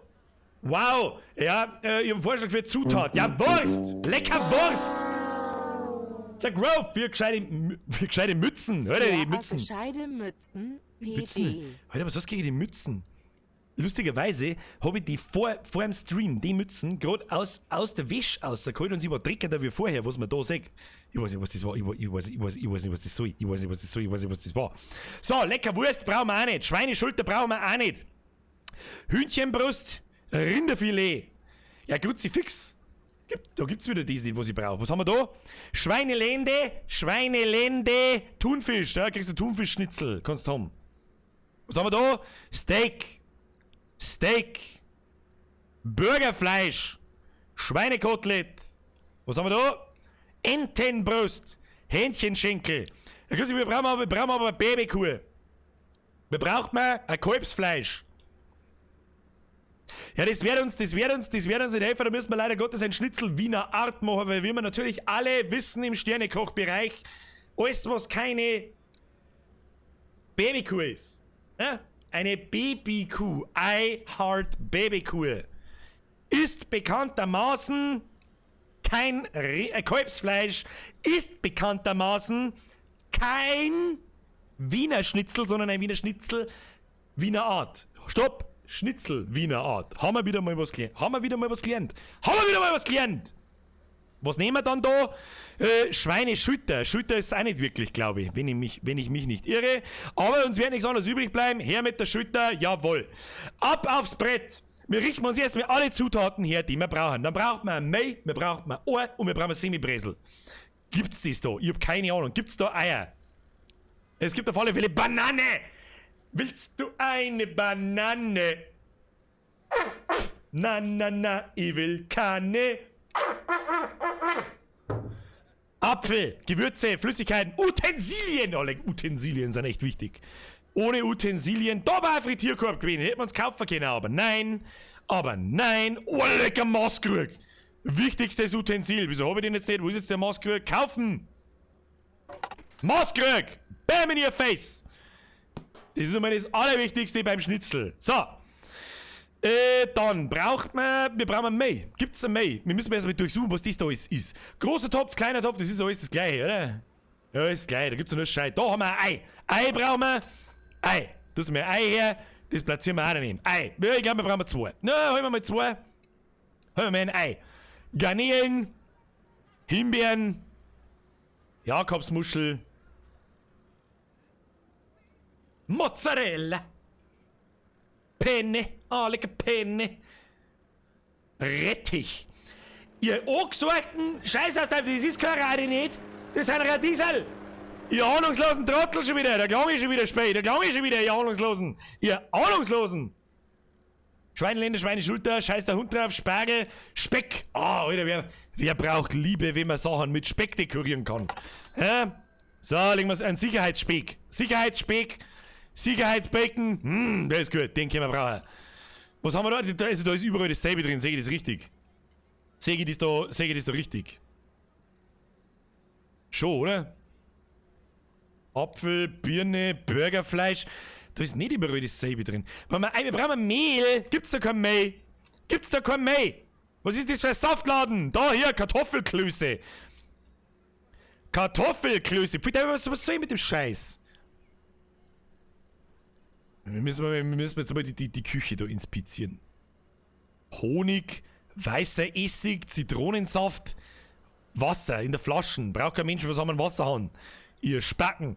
Haufert weiß Gewürze braucht man alles nicht. Ich weiß jetzt auch nicht, wir können nicht panieren. Was haben wir da eigentlich? Fast dunkles Bier.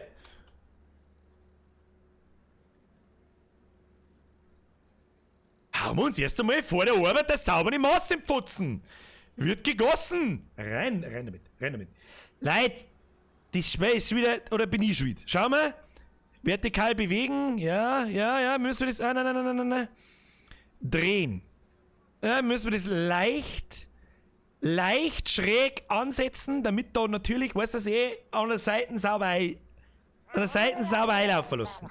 Damit nichts passiert. Pirko, Fun Fact. Ich bin auch gerade am Kochen. Aber was? El Pla Macaroni, was ist das? Klär uns auf, Pirko, klär uns auf. So. Was? What the fuck passiert denn da? Was ist denn jetzt mit dem Fassel? Warum verfolgt mir das Fassel? Ich werde von wilden Fässern verfolgt. Was soll ich tun? Was soll ich machen? Ich hab ja doch zwei Hände. Jetzt kann ich auf einmal das Fassel nehmen. Warum kann ich jetzt auf einmal das Fassel nehmen?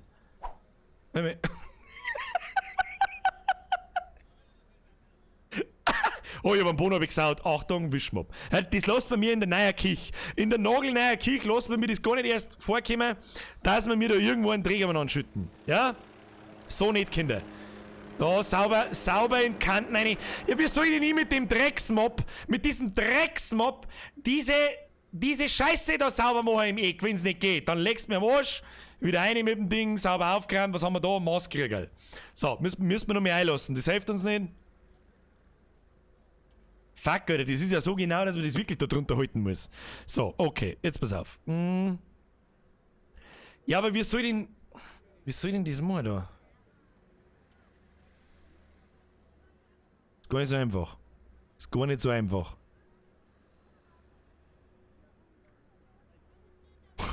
Nur die Frau muss putzen, schreibt der andere. Ja, genau mein Humor. Ah, es geht über! Mein Gott, Birger, das wird nicht gesehen. So, Sicherheitsmaß stellen wir dabei einmal da her. Dann müssen wir wieder putzen. Kinder, das hält. Mach meinen Kühlschrank zu! Wenn mir Harz noch zum Fenster aussehen. Alter, chillt's mal! Mad Mac Gaming, vergelt's gut, Alter. Vergelten Sie Gott, ich wisch mit dem Wischmopp. Habe die Ehre im Squad. Bester Squad, ab in den Chat, habe Mr. Mad Mac Gaming und danke für deine Mitgliedschaft, Alter. So, wir müssen was kochen. Warum kommen da eigentlich keine, weißt du, warum kommen da keine Rezepte? Müssen wir wieder keine einstellen, habe ich das richtig gesehen? Was ist das? Da links an, was ist das? Was ist das? Weiß nicht, kann man bloß ablegen. Regel Nummer 1, Telefon nehmen, hintrinsig. Wenn wir abgeschottet von der Zivilisation, brauchen wir nicht. Was ist das? Eimer, geil. Unser Schnitzel machen wir natürlich im Eimer. Wer kennt es nicht? Schnitzel im Eimer. So. Okay, Spaß beiseite, wir machen jetzt ein verdammtes Wiener Schnitzel. Wir werden es auf 3 kriegen, dass wir ein verdammtes Wiener Schnitzel machen, okay? Leider Gottes können wir nicht panieren. Das ist ein bisschen traurig. Es gibt kein Mehl. Kein Mehl. Herr Marquardt! Hä? Warst du gerade? Warst du nicht gerade da? Ich verstehe es nicht, aber vergelt's dir für deine Mitgliedschaft. Dankeschön. Reparieren Sie Geräte mit dem Telefon im Kochsimulator.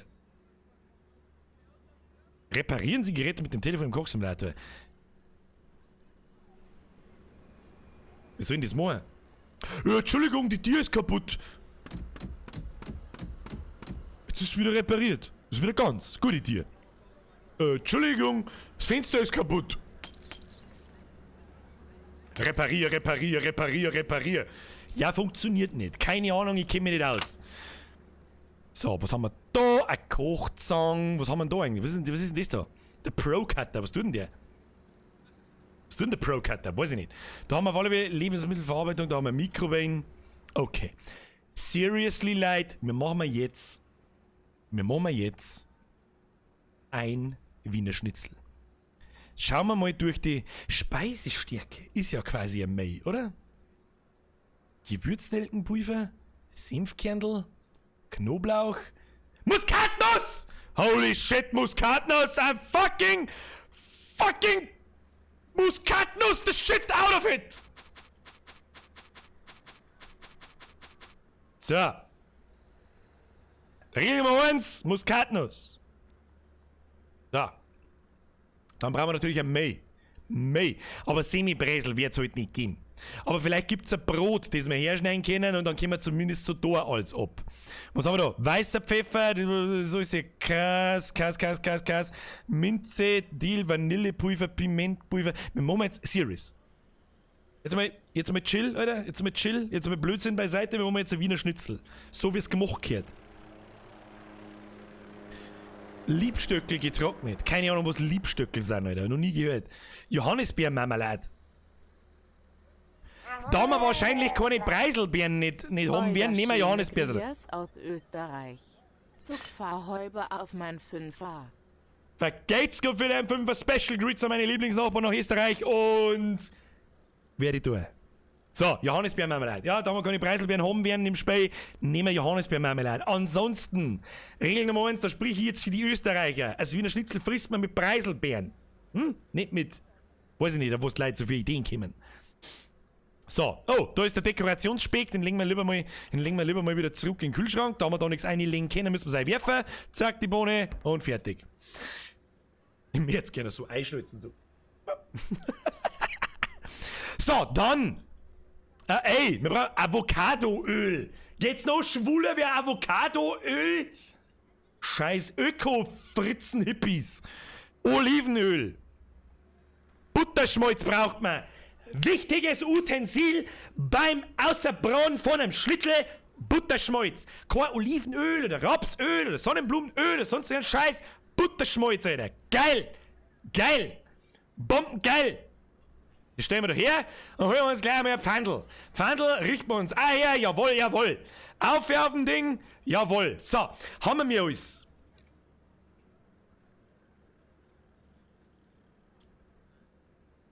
Brot. Wir brauchen Brot. Da wird es mit Sicherheit Semen oder irgend sowas geben. Die, wo wir irgendwie zerhäckseln können und dann, ansonsten nehmen wir Fusilli. Aber bene Fusilli. Fusilli per bene. Was ist denn eigentlich das da? Warum steht da ein Gasbehälter? Und was passiert eigentlich, wenn man den in den Ofen steckt? Das finden wir raus, wenn wir etwas älter sind. Was wollt man? Brot. Schauen wir mal, ob wir sowas wie Brot finden. Johannes! Hau den Knädelteig aufs Schnitzel anstatt der Semi. Okay, fragwürdig, aber eine bessere Idee wie ich gerade hab. Falls wir jetzt kein Brot nicht finden zum Zerhäckseln und so, dann ja, vergesst für die Donation, Alter. Scrollen wir einfach einmal durch. Da scrollen wir mal durch. Apfel, Auberginen, Bananen, Basilikum, Birne, Brokkoli. Brot! Hier, Brot! Brot, Brudi! Ich brech das Brot, Brudi! Ich brech das Brot, Brudi! Oder vielleicht gibt's ja Seminar. Schauen wir mal noch weiter. Brot, Burgerbrötchen, Burgerfleisch, Cheddar-Käse, Chili-Schote. Weil einen Burger müssen wir auch noch braten. Ein Ei, Entenbrust, Erdbeerforelle, Frühlingszwiebel, Fusilli, Garnelen, gelber Paprika, Gorgonzola. Lecker Gorgonzola. Ich liebe Schimmelkäse, übrigens in privater Natur. Ich kann mich zum Beispiel in einen Bavaria Blue oder in einen Bonifaz oder irgend so, oder da kann ich mich einwickeln und dann kann ich mich selber fressen, weil es so unfassbar geil ist, dass in Tosen scheißt. Grüne Paprika, die Gurke, die Hähnchenschenkel, Himbeere, Hähnchenbrust, Ingwer am Stück, Jakobsmuschel, Jalapenos, Kabeljau, Kabeljau Inferno. Im Schlepptau, irgendwie sowas, glaube ich. Kennt das noch irgendjemand? Gelbe Rüben, Kartoffeln, Kartoffelgläserl, ein Gnove, Korianderbladel, ein Kürbis, ein Lachsfilet, Limetten, Lorbeerbladel, Maiskolben, Meerrettich. Alter, schrei mir nicht so, was geht denn? Ja, der Peter Lustig. Zwickst der kleine Halbe auf. Was? Grüß aus dem Oberland. Da sag ich habe der aus Landau. Deichkind, Kabeljau Inferno. Der Eif 1984, keine Ahnung. Mozzarella, Orangen, Oregano-Zeug, Parmesan, Pastinaken! Das hört sich auch schon wieder nach so einem Preisenfrau so. Nach so einem Hippie-Veganer Preisenscheiß. Ja, Entschuldigung, ist das biologisch abbaubares Brot? Da sind da Pastinaken drin? Ist das lecker Dinkelbrot? Spacken! Lecker Penne, Petersilie.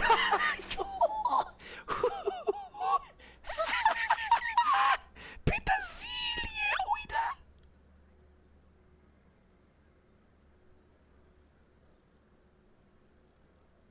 Ist ein Insiderwitz, muss nicht jeder verstehen. Petersilienblätter frisch, Alter, bei denen zerreißt sie dann total Rettich. Ihr scheiß Preisendeppen, das ist ein Radiesal und kein Rettich. Ein Rade ist übrigens weiß, so lang und in Rübenform. Ja, und so dick wie der oder der. Da oder wegen. Rinderfilet, Rosenkohl. Oh, lecker, fürs Rosenkohl kannst du so geil scheißen, Alter. Das ist so brutal, Alter. Rosmarinzweige, rote Beete, Hashtag hat er nicht gesagt. Rote Kartoffeln, rote Paprika, Rotkohl. Säuberbladel, Schnittlauch, Schweinekoteletts, Schweinelende, Schweineschulter, Spargel, Speck. Oh, Speck, Alter. Steak. Sternanis. Wie war's mit... Ihr wisst schon, was ich sagen mag. T-Bone Steak, Thunfisch, Thymian, Zeug, Tomatenwurst, Ziegenkass, Zimtstange, Zitrone, Zucchini, Zwiebel. Okay. Haben wir mal das durchgegangen, damit wir mal grob wissen, was es überhaupt gibt. Was es überhaupt gibt. Schließ. Da rechts unten steht Schließ. Schließ, Kauf. Kauf, Schließ. Haben wir alles. Ein Semibresel theoretisch. Brauchen wir. Ein Mehl haben wir auch. Speisestärke. Was haben wir da? Muskatnuss! Ein Eimer. Falls wir mal spontan scheißen müssen, dann stellen wir da mal lieber einen Boni. Okay, vielleicht auch doch nicht. Egal. Da das zweite Holzbrill. Tun wir das zweite Holzbrill brauchen wir. Ja, damit, so. Oh, wir haben sogar zwei Messer gekriegt, schau hier. Was ist die? Okay, ein Messer, zwei Messer. Warum haben wir da zwei Messer? Ich weiß nicht. Ist wurscht. So, Freunde der Sonne. Freunde der Sonne. Wir werden als erstes die Panade vorbereiten. Dazu nehmen wir normalerweise Semi, weil habe ich in meinem Video auch den Fehler gemacht. Heißt ja Semi-Bresel. Und nicht Brotbresel. Haben wir's verstanden? So. Panier herrichten. Dazu habe ich da vorher mal einen Mixer gesehen. Eine mit dem Schund, plus Behälter für diese Lebensmittelverarbeitung. Ja, ich kann es leider nicht lesen, tut mir leid, aber offensichtlich kann man es da nicht rein tun. Gut, dann müssten wir es in einen Topf legen. So, großer Kochtopf. Ab auf den Tisch, gibst mir mal den Mixer und dann eine ins Viech. Jawohl. Okay, das haut überhaupt nicht hin. Doch, no, das haut hin, schau hin. Sebi! Du kannst das Menü oben umschalten. Was? Das Menü oben umschalten auf Chefkoch? Was? Wo? Wie? Wie meinst du das? Weiß ich nicht. Ich weiß nicht, was du damit sagen möchtest. Ich bin doch schon Chefkoch. Das ist aber noch nicht, das ist ein Mix. 900 Milliliter Semi-Bresel, die werden uns nicht gelangen. Da meine ich, werden wir noch ein, zwei Brot brauchen. Du hast einmal ein wenig mehr Brot her. A bis Z, ganz nach oben, B wie Brot. Kann man da nicht mehr auf einen Schlag kaufen? Das nervt mich auch wieder ein bisschen. So, da tun wir noch 2, 3 Ranken rein, damit nichts passiert. So, hier kaufen. So, dann nehmen wir hier noch mehr einen Mixer. Einschalten. Und eine ins Viech.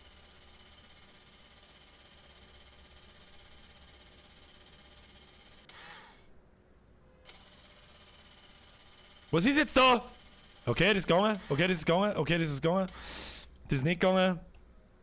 Ja, das ist wieder der eine. Nicht am Boden habe ich. Ja, brauchen wir nicht abputzen. Der geht schon noch. Der ist doch gut.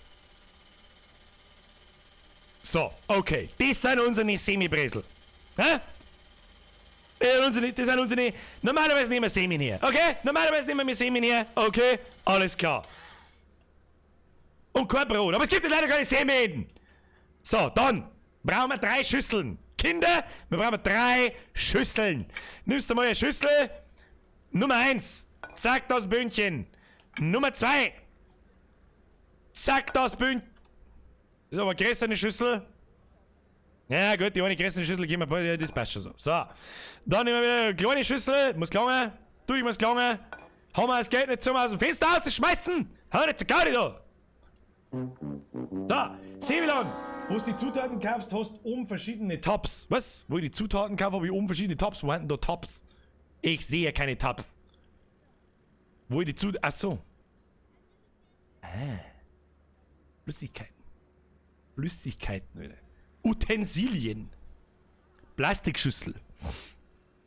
Schöpfkehle. Schwamm. Sieb. Spatel. Was ist ein Spatel? Heißt das echt so? Keine Ahnung. Für mich ist diese Kochschaufel. Alter! Merci dir für die Mitgliedschaft im Vollbier-Squad. Bester Squad. Es gibt Paniermehl, das glaube ich dir nicht. Es gibt Paniermehl, glaube ich dir nicht. Kaufe ich dir nicht ab. Knoblauch, Dill, Currypulver, Speise, Paprikapulver, Pimentpulver. Gibt's da nicht.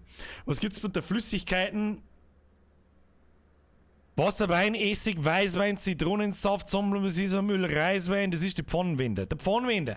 Verschlitze sie mich, ich will ein Herrgott zu. Was? Paniermehl? Warum schreibt ihr mir Paniermehl? Es gibt kein Paniermehl. Es gibt keins. Ich darf auch gerne mal Brot mit dem Stabmixer zu mixen. Ich bin mir auch sicher, dass es geht. Es ist gegangen. Es ist auf alle Fälle gegangen. Fast irgendwie Erdnussöl, Düsseldorfer Senf. Warum gibt es ein bayerischer Bieressig? Respekt. Barbecue-Sauce schon hier. Utensilien, sonstiges. Das Kochbuch. Feuerlöscher, Gasflasche, Hocker, Timer. Ich brauche keinen Timer. Bin Pro-Gamer. Na gut, also wir müssen unser Panat selber machen, das hilft einfach nichts. Was Pfeil nach rechts?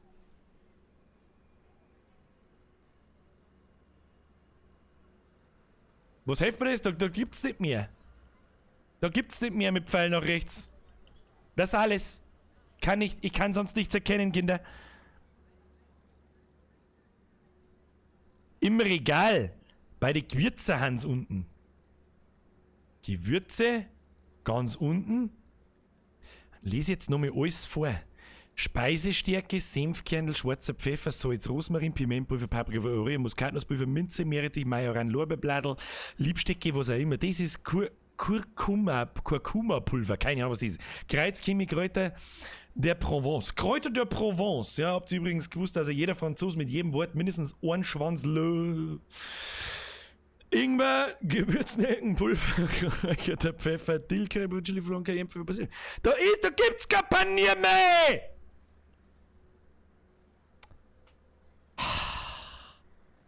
Was ist mir jetzt der? Jetzt hauen wir uns mal die Masse ins Gesicht. Tu mich jetzt da. Wir haben alle wissen, hauen wir die Maske jetzt mit 3 mehr und dick auf und dann Shift. Ein ins Gesicht. Moment, weiter den Tee. Und ein ins Gesicht. So. Und dann der wir so, als hätten wir es nicht verschützt, sondern hingeschwimmt. So, passt. Im Regal gibt's auch keine Kartoffelklöße. Da gibt's kein Paniermehl. Da gibt's keins. Im Regal, du Depp. Regal, ja, was im Regal? Was im Regal? Ich seh kein Paniermehl. Wo ist da Paniermehl? Seht ihr da Paniermehl? Ich seh keins. Kartoffelgläs. Also die nicht, weiß ich nicht. Und das andere ist Penne und da haben wir Fusilli. Regal? Was für Regal, Alter? Ich sag da, das Regal. Da, Ketchup kannst du haben auf dein, wenn's keine Ruhe gibst. Auf dein gestungenes. Warum bleibt denn jetzt da unten hängen? Jetzt haben wir Ketchup am Boden. Das andere rechts, da ist Mehl. Was? Oh, jetzt haben wir Ketchup verschüttet. Entschuldigung, haben wir Ketchup verschüttet. Was ist das andere Regal? Da ist Mehl. Ich seh sonst kein Regal. Seht ihr da noch irgendein verficktes Regal? Da gibt's so eins rechts und ein links. Wo ist denn das AAC?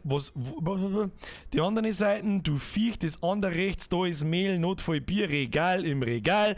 Da hat einmal einen runden. Dort einmal einen runden Fix Marin. Nein. Mehl haben wir schon. Ich brauch Paniermehl. Das machen wir doch grad. Das Mehl hab ich doch schon lang. Red's doch nicht gescheit daher, da steht's doch schon lang. Speisestärke ist für mich Paniermehl. Regal! Mach die Augen auf! Kruzifix, da ist keins! Senfkernel, Gewürznelkenpulver, Szechuan, Pfefferpulver. Oh, Molly, do you have the Szechuan sauce? Was ist das? Wer weiß? Chiliflocken, Zimtpulver. Liebste. Da ist genau dasselbe Zeug wie in dieser Liste. Was redst denn hier für einen Scheiß? Kruzifix, Regal! Fickt euch mit einem scheiß Regal! Da ist kein Paniermehl, das machen wir selber, jetzt leck mich! Kruzifix! Speisestärke, das nehmen wir, das muss gelingen! Für den Sternekoch von Welt! Samt der Box erstmal eine Kaune putzen. So. Aber als jetzt brauchen wir Ohr. Phase 1 beim Panieren, das Ei. Wir brauchen das Ei aufschlagen. Wieso fällt denn das einfach am Boden?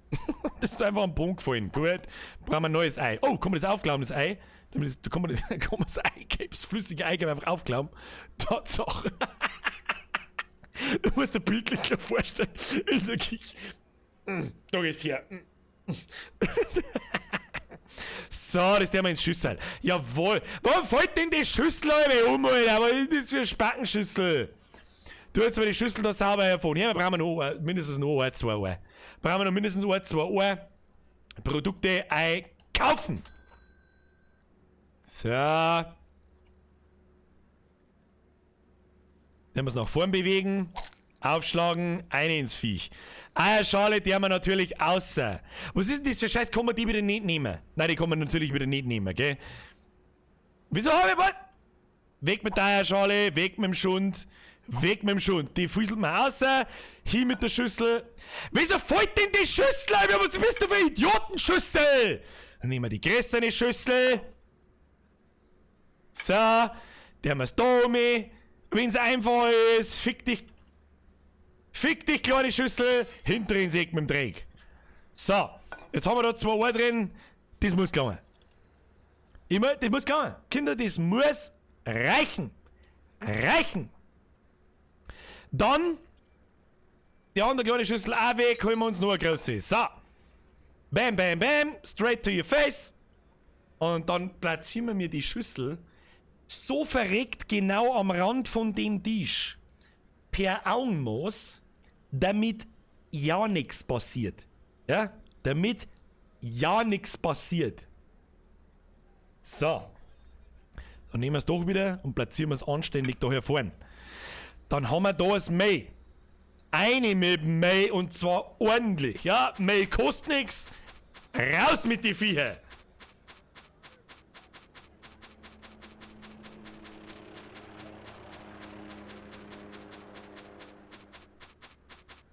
Wird gegossen. Ich weiß nicht, wo wir es hingießen, aber fühlt sich da irgendwas? Offenbar nicht. Na gut, der wir mal so, als war da jetzt Mehl drin. Dann stellen wir fest, dass wir vielleicht doch bloß ein 4-Sterne-Koch sind. Bitch! Weil in meiner jugendlichen Leichtsinnigkeit habe ich natürlich vergessen, dass erst Mehl, dann Ohr, dann Semi-Bresel kommt. Verstehst? So. Da brauchen wir noch mal unseren Stabwichser. Wieso kann man das Ohr, ich möchte das Ohr gern zerwursteln. Wie kann man das Ohr aufschlagen? So, dann stellen wir den wieder weg. Dabei nehmen wir den.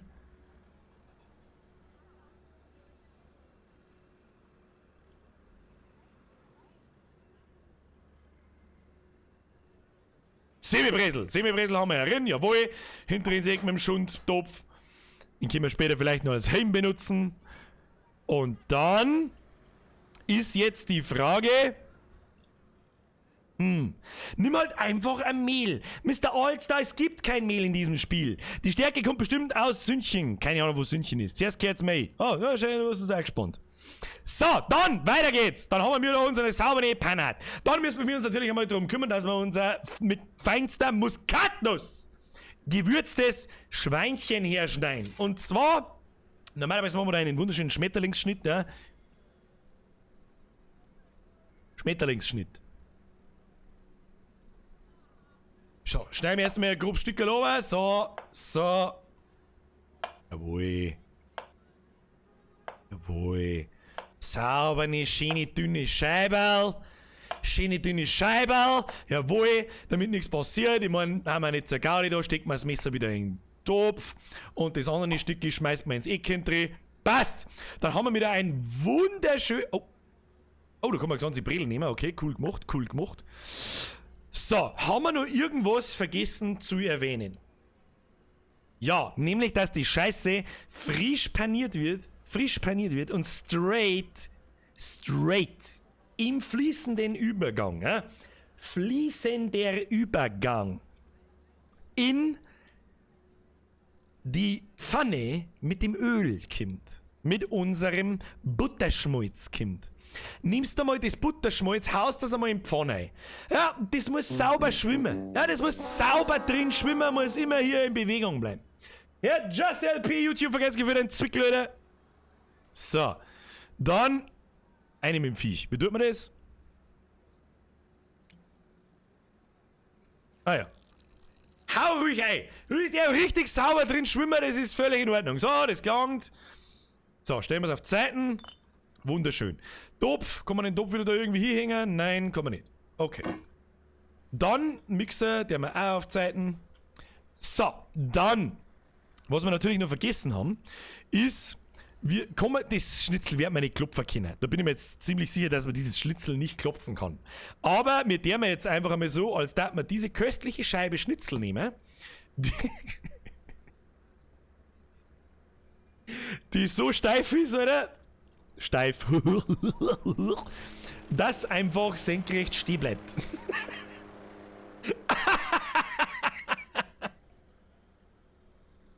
Alles klar, dann legen wir uns jetzt einfach einmal 3 Scheiben von diesem köstlichen, kann man das irgendwie drehen? Ah ja.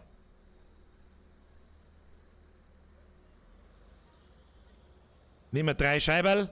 3 Scheiberl müssen gelangen. Auf wieder mit. Ja, schön.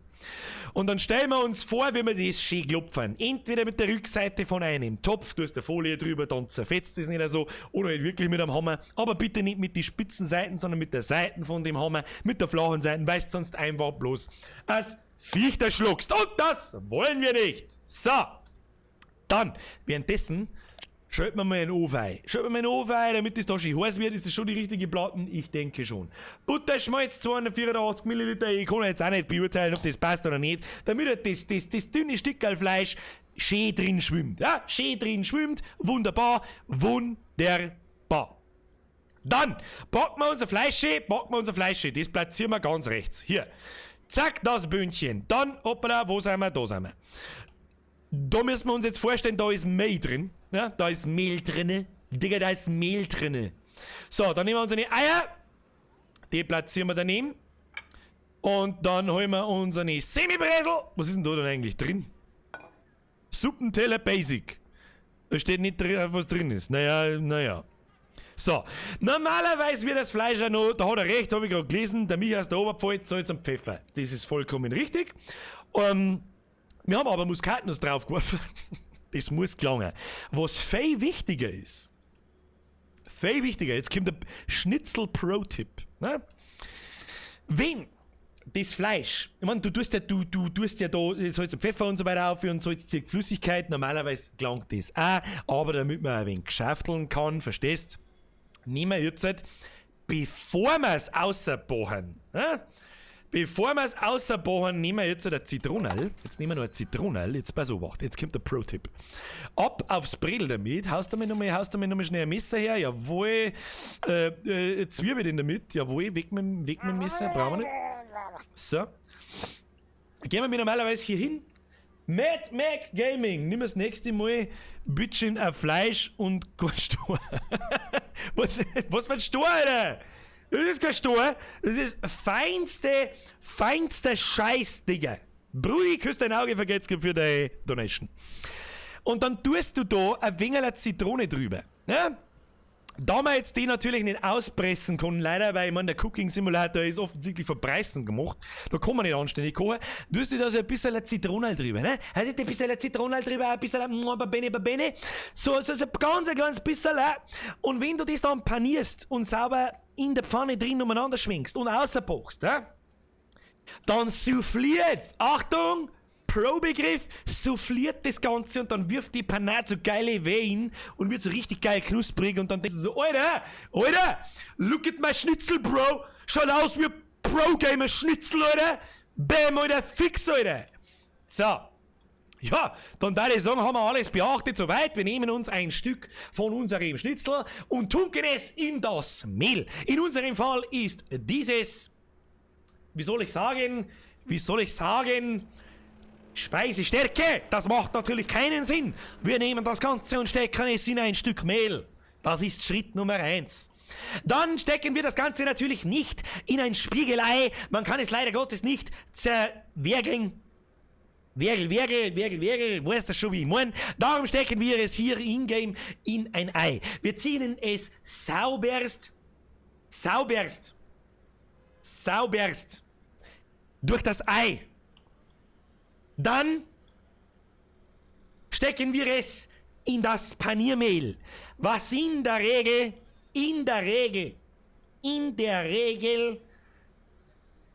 aus Semmeln besteht. Nicht wie in unserem Fall aus Brot.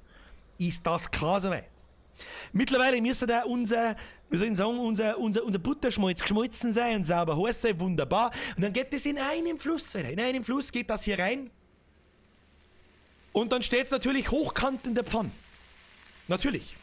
Was jetzt wichtig ist, ganz wichtig, im Real Life. Du nimmst die Pfanne und bewegst die ein bisschen. So. Ja, das darf sogar gehen da. Ich kann es bloß nicht übers Ding halten. Und du hältst es natürlich auf der Pfanne und das ist alles so ein bisschen schwenken. So ein wenig schwenken. Ja? So ein wenig hin und her. Das muss immer ich muss immer ein bisschen in Bewegung sein, damit das Butterschmalz sauber oben ein bisschen drüber schwappt und so weiter und so fort. Und das Ganze machst du ungefähr 1,5-2 Minuten, bis das schön goldbraun ist. Dann gehst du her und drehst das um und dann machst du denselben Spaß nochmal. Jetzt stellen wir es dabei einmal noch wieder auf. Dasselbe zur Veranschaulichung. Hier einmal rein in das Mehl, zur einprägsamen Einprägung, dann rein in die Eier. Sauber tue ich sagen, dann rein ins Paniermehl, jawohl, und dann rein in die Pfanne. Peter, kommst du mir das Schnitzel jetzt nur nach Regensburg schicken? Was mein Problem ist, ich habe den ganzen Tag noch nicht recht vergessen, aber jetzt Hunger wie Sau. So, dann nimmst du das wieder in die... Vergeht's gut wieder. Dann nimmst du das wieder, hier hast du ein Stück Paniermehl, jawohl, das ist wunderbar. Und dann wirfst du es in die Pfanne. Und dann hier, immer schön in Bewegung, aber das geht natürlich in-game nicht, aber hilft dir nicht. Währenddessen richten wir uns einen Teller her. Richten wir uns mal einen Teller her, haben wir nein, da haben bloß Schüsseln. Wo haben den Teller? So. Warum? Ich habe ja leider Gottes nur eine Hand. Bin ich also zu blöd zum Teller halten, oder was? So.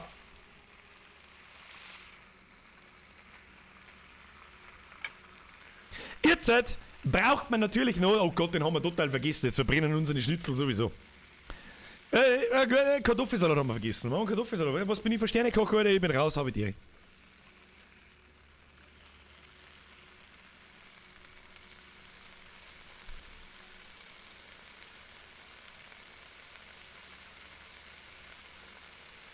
Bin natürlich nicht raus. Alter, wir haben heute übers Bierbrauen ein Ex geschrieben. Wie? Bist du Brauereilehrling? Geile Nummer, Alter. So, mittlerweile, Alter, was ist da drin los? Wieso wird das rot? Schweineschulter, Schweine.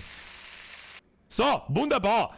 Dann, wie nehmen wir das jetzt da raus? Ja, müssen wir einen Ofen ausschalten. Ofen aus.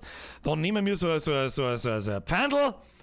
So, kommen wir da rein ins Viech. Ah ja, wunderschön, schau, wunderschön. Und jetzt halt?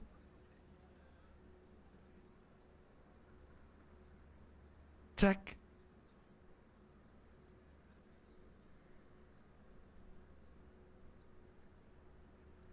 Das müssen wir jetzt vorher mal.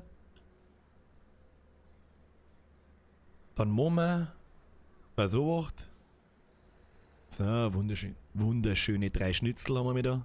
Wunderschöne 3 Schnitzel. Und auf... Mein Grütze fix, ich komme mit der Steuerung noch nicht so hundertprozentig klar, das tut mir ein wenig leid. Er schmeißt schon wieder mit Geld. Herr Geibefee! Biersoße, Blättschmalz, Kuchsendung, bist super, zum Joe Waschel. Ich bin der ungewollte Sohn vom Joe Waschel, muss man wissen. So, jetzt haben wir wieder unsere Schnitzel drauf. So, vorne ins Eckchen drehen. Was wir jetzt auf die Schnelle noch machen, weil total, ohne Beilage geht natürlich auch nicht. Kartoffelsalat schaffen wir auf die Schnelle nicht mehr. Aber was wir schaffen, was haben wir da? Haben das Kartoffeln? Schaut mir nach Kartoffeln an. Jawohl, Kartoffel. tust einmal Kartoffeln her, wir hauen uns noch ein paar Pommes in die Fritteuse ein. Ein paar Pommes in die Fritteuse, geiler Scheiß, kann man auch dazu essen, ist aber egal, ich weiß schon, jeder Österreicher, der verflucht uns natürlich. Aber jetzt mir gaff. Jetzt müssen wir erst einmal die Kartoffeln schneiden. Du hast einmal die Kartoffeln schneiden, jawohl. Zack, zack, zack, zack. Das Bündchen, Alter, das sind die geilsten Kartoffelscheiberl, die es gibt. Aber Bratkartoffeln auch geil. Ja, und beim Schnitzel nichts allein, ist egal, aber Bratkartoffeln sind ein geiler Scheiß. Kannst du mir erzählen, was du möchtest? So, schneiden wir. Schneiden wir den Scheiß auseinander. Ja, vielleicht ist noch ein Stückchen Zitrone auch dabei, das schaut nicht. Ein ins Viech! Warte, das geht ziemlich lustig gut, das gefällt mir. So, jawohl. Wie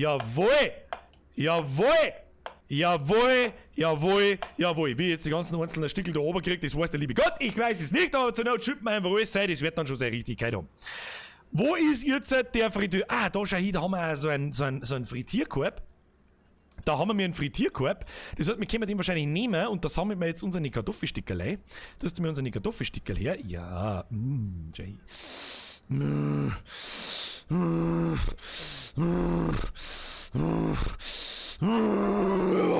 Ich hab so viel Hunger, Alter. Ich hab so viel Hunger, Alter. Hirschi! Schweine, Muskatschulter à la Birger. Geilste Schulter, Alter. Geilste Schulter. Hirschi für Geizgefühl in den Menschen.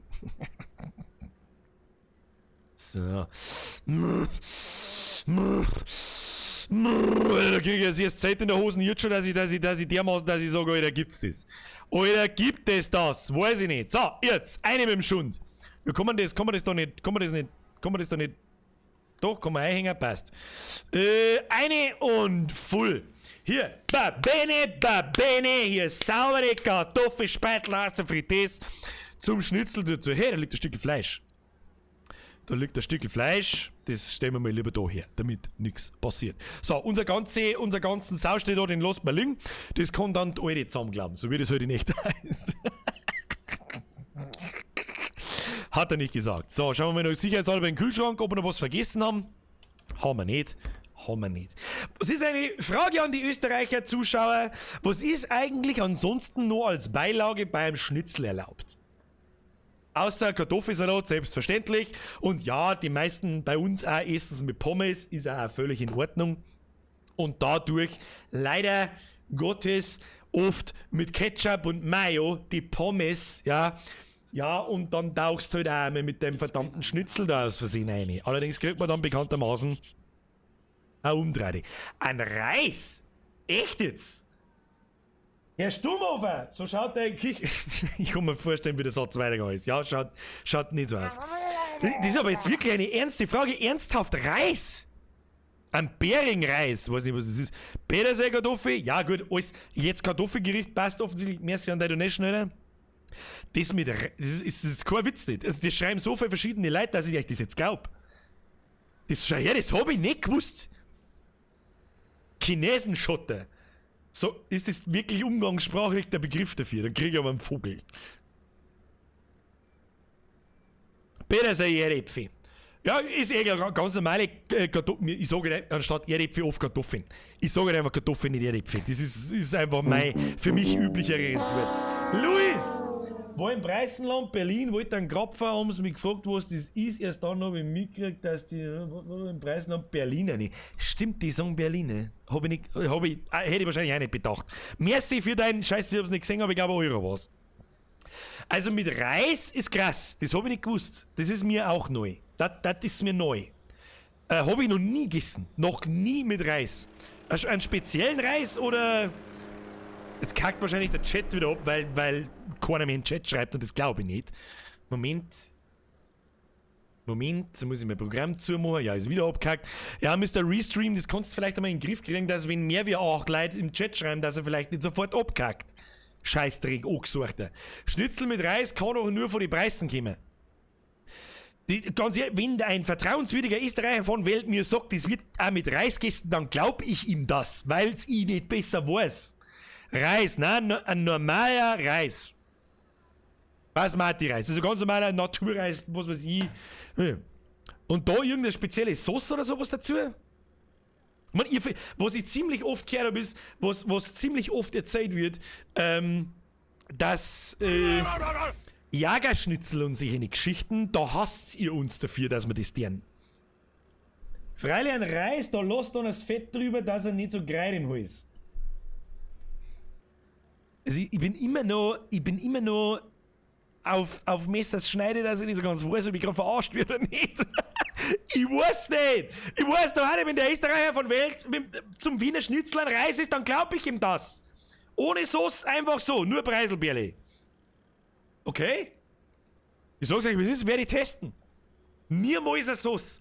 Das ist was, das schmeckt ihr gar nicht. Gell? Niemals da eine Sauce dazu. Kann ich aber verstehen, weil die Panade am Wiener Schnitzel, eine richtig geil gemachte Panade. Scheiße, meine Pommes brennen noch. Meine Pommes!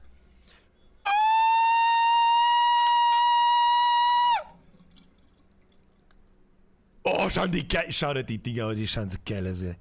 Ich hab so viel Hunger, Alter. Ah. Der Maxi King schreibt, mein Onkel kommt aus Linz. Ich komme aus Linz. Linz ist gar nicht so weit weg. Sagst du dem Onkel mal einen schönen Gruß von mir. Und der sagt, auch mit Reis. Der gesagt, dann schreibt, jetzt bin ich wach. Das war der Sinn. Wer ist noch da? Ist überhaupt irgendjemand da? Nein, nicht schreiben! Nicht schreiben! Oh Gott, dann explodiert der Chat wieder. Nein, dann ist er wieder kaputt. Nein, Schnauze. Ich sag schon, es sind noch genug Leute da. Ist alles gut, alles gut. So, dann schütten wir das auch noch da auf. Jetzt pass auf. Jetzt machen wir so. Ah, Moment. Geht das nicht besser? Wieso kann ich das nicht weiter zu mir erzählen? Was ist, da, so. Ah, nein, warte.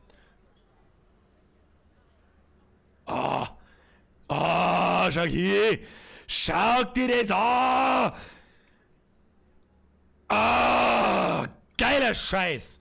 So, hinter ihm mit dem Kirby. Walleck, das war fast der Kobe gewesen, schau hier, wo ich hingeworfen hab. Kobe! Dann nehmen wir dieses Gericht, das tipptopp ist, Kinder. Tipptopp ist das. Dann nehmen wir noch ein paar, ich weiß schon, das ist Johannisbeermarmelade. Dafür tötet mich der Österreicher, aber es gibt leider keine Preiselbeeren in-game. Niemals was anderes außer Preiselbeeren. Niemals! Und wenn jetzt noch einmal einer schreit im scheiß Regal, ich schau das Regal nicht mehr an, ist mir egal. Das Regal ist mir egal. Reimemonster, Bitch! So, dann natürlich, also ich weiß nicht, darf man das Preiselbeerle direkt schon aufs Schnitzel tun? Ich darf's nicht, weil wenn das da länger wie, weiß nicht, 2 Minuten oben liegt, dann wagt das nämlich die Panade auf und dann ist wieder, weißt du, dann bitte wieder Gatschat. Ne? Gatschat. Bist du deppert? Das darf man nicht. Darf man nicht. Deswegen sauber an den Tellerrand, damit der Kunde selber entscheiden kann, wann er, was? Ja, gut, das war jetzt ein bisschen viel. Dann machen wir jetzt so. Scheiße, Alter. Okay, da ist das gleich flüssige Außerin, habe ich auch nicht gewusst. Sehr fix. Du hast ja nicht so ein kleines Heifel daneben. Hey, wunderbar. Dann nimmst du dieses Gericht und stellst es dem Kunden vor die Füße und sagst du, Hashtag Sternekoch. Bitch. Hörst auf, jetzt kommt mir ja der Speiberling auf. Was für Speiberling, Alter? Ein bisschen Preiselbeerli auf, das ist ja in Ordnung. Ab in den Chat, Hashtag Sternekoch. Bitch. So, aber vorher machen wir noch einen sauberen Screenshot davon. Ja.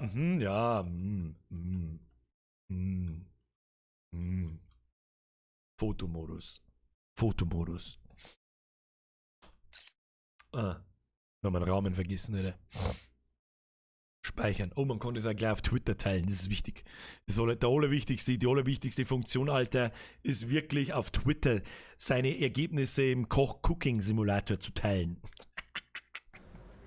So. Serve it, bitch! Eat it, bitch! Kann ich...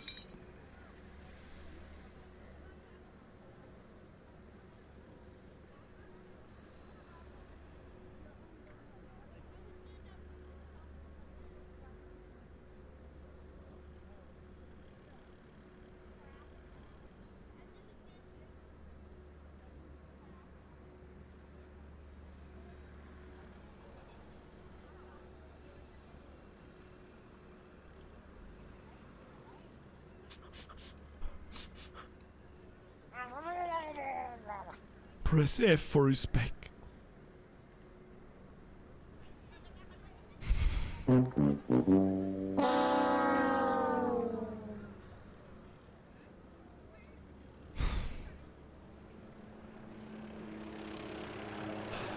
Press F. For respect. Da geh ich sogar aus dem Speer raus und druck F. Wenn sie nicht der Chat schon wieder aufgehängt hat.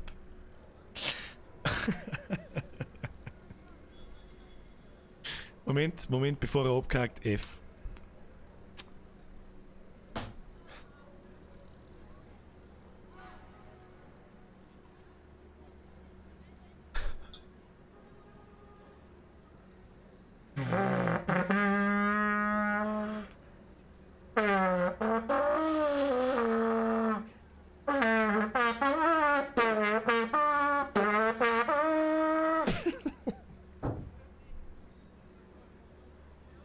Achtung, Durchsage.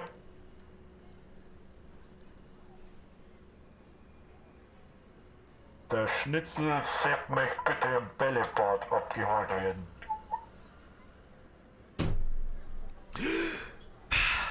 Schande über mein Haupt mit dem Essen. Spät mir nicht am Boden, wirft man schon gleich gar nicht away.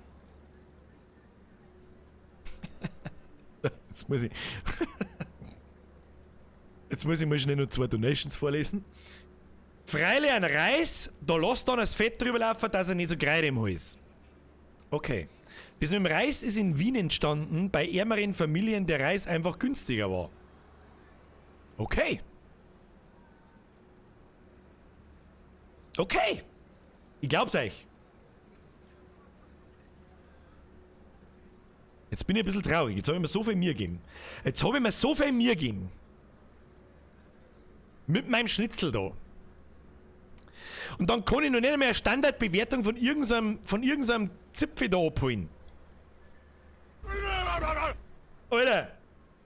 Kauf dir ein Schnitzel beim Wirt deines So, und jetzt gehen wir ins Wirtshaus und kaufen wir unser Schnitzel beim Wirt unseres Vertrauens. Der wird das schon regeln. Oder wir fragen mal unser Mam. Kinder, wir fragen mal unser Mam. So schaut's aus. 5 Sekunden Regel. Achtung! Moment, gehen wir nochmal schnell zurück. 5 Sekunden Regel! Das ist noch gut. Da ist Muskatnuss drauf, die konserviert. So, Intrinsik. Kinder, das Spiel war allein, wenn wir das bloß heute spielen. Jeden Cent wert. Es war jeder Cent wert. Ich glaube, so viel Leute waren wir schon lange nicht mehr. Ja? 1600 war der Peak heute. Aber ich habe schon aufgepasst. Wir haben ja immer noch über 1300. Wird mir zumindest angezeigt. Das wird jetzt dann gleich massiv schnell weniger. Heilige Scheiße! Das habe ich nicht können sehen, dass erstens das Spiel so interessant ist. Zweitens, weiß ich nicht, sollen wir das am Montag noch mal tun? Da gibt es noch mal 2 Stunden her, ich weiß es nicht. Das werde ich mir ausdenken bis Montag. Dann, wenn wir gerade beim Kocher sind, ich habe euch eine... Psst, hey, Dicker, spielen wir mir dann noch The Long Dark. Das wollte ich gerade anmerken. Entweder...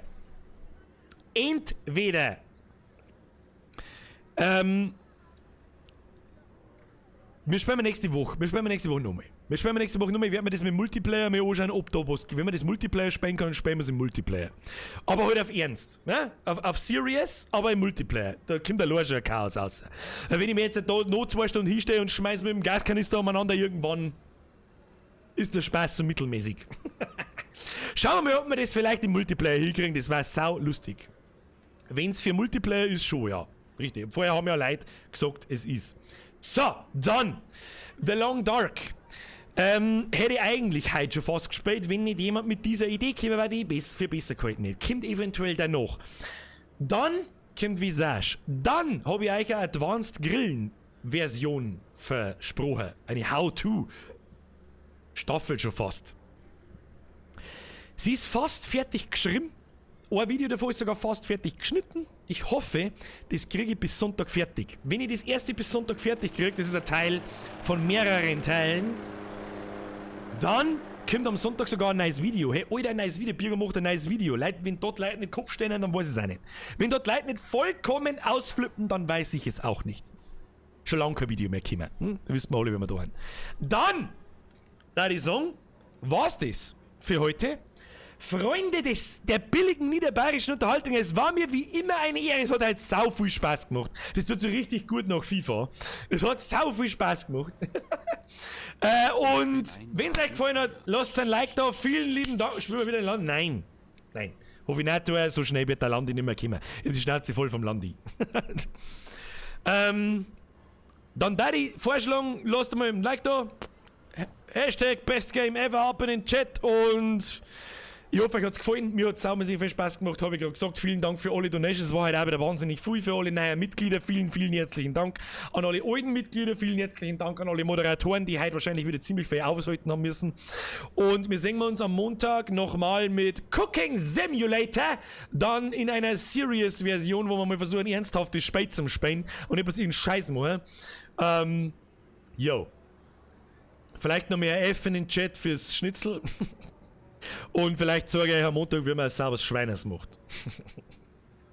Es war mir eine Ehre. Haut euch ein. Ich wünsche euch eine gute Nacht. Ich hoffe, euch hat es gefallen. Herr Geibiffe, vergesst mal, guter Mo, Streichel, dein Gesichtsmatratzen und Bussi aufs Wammerl.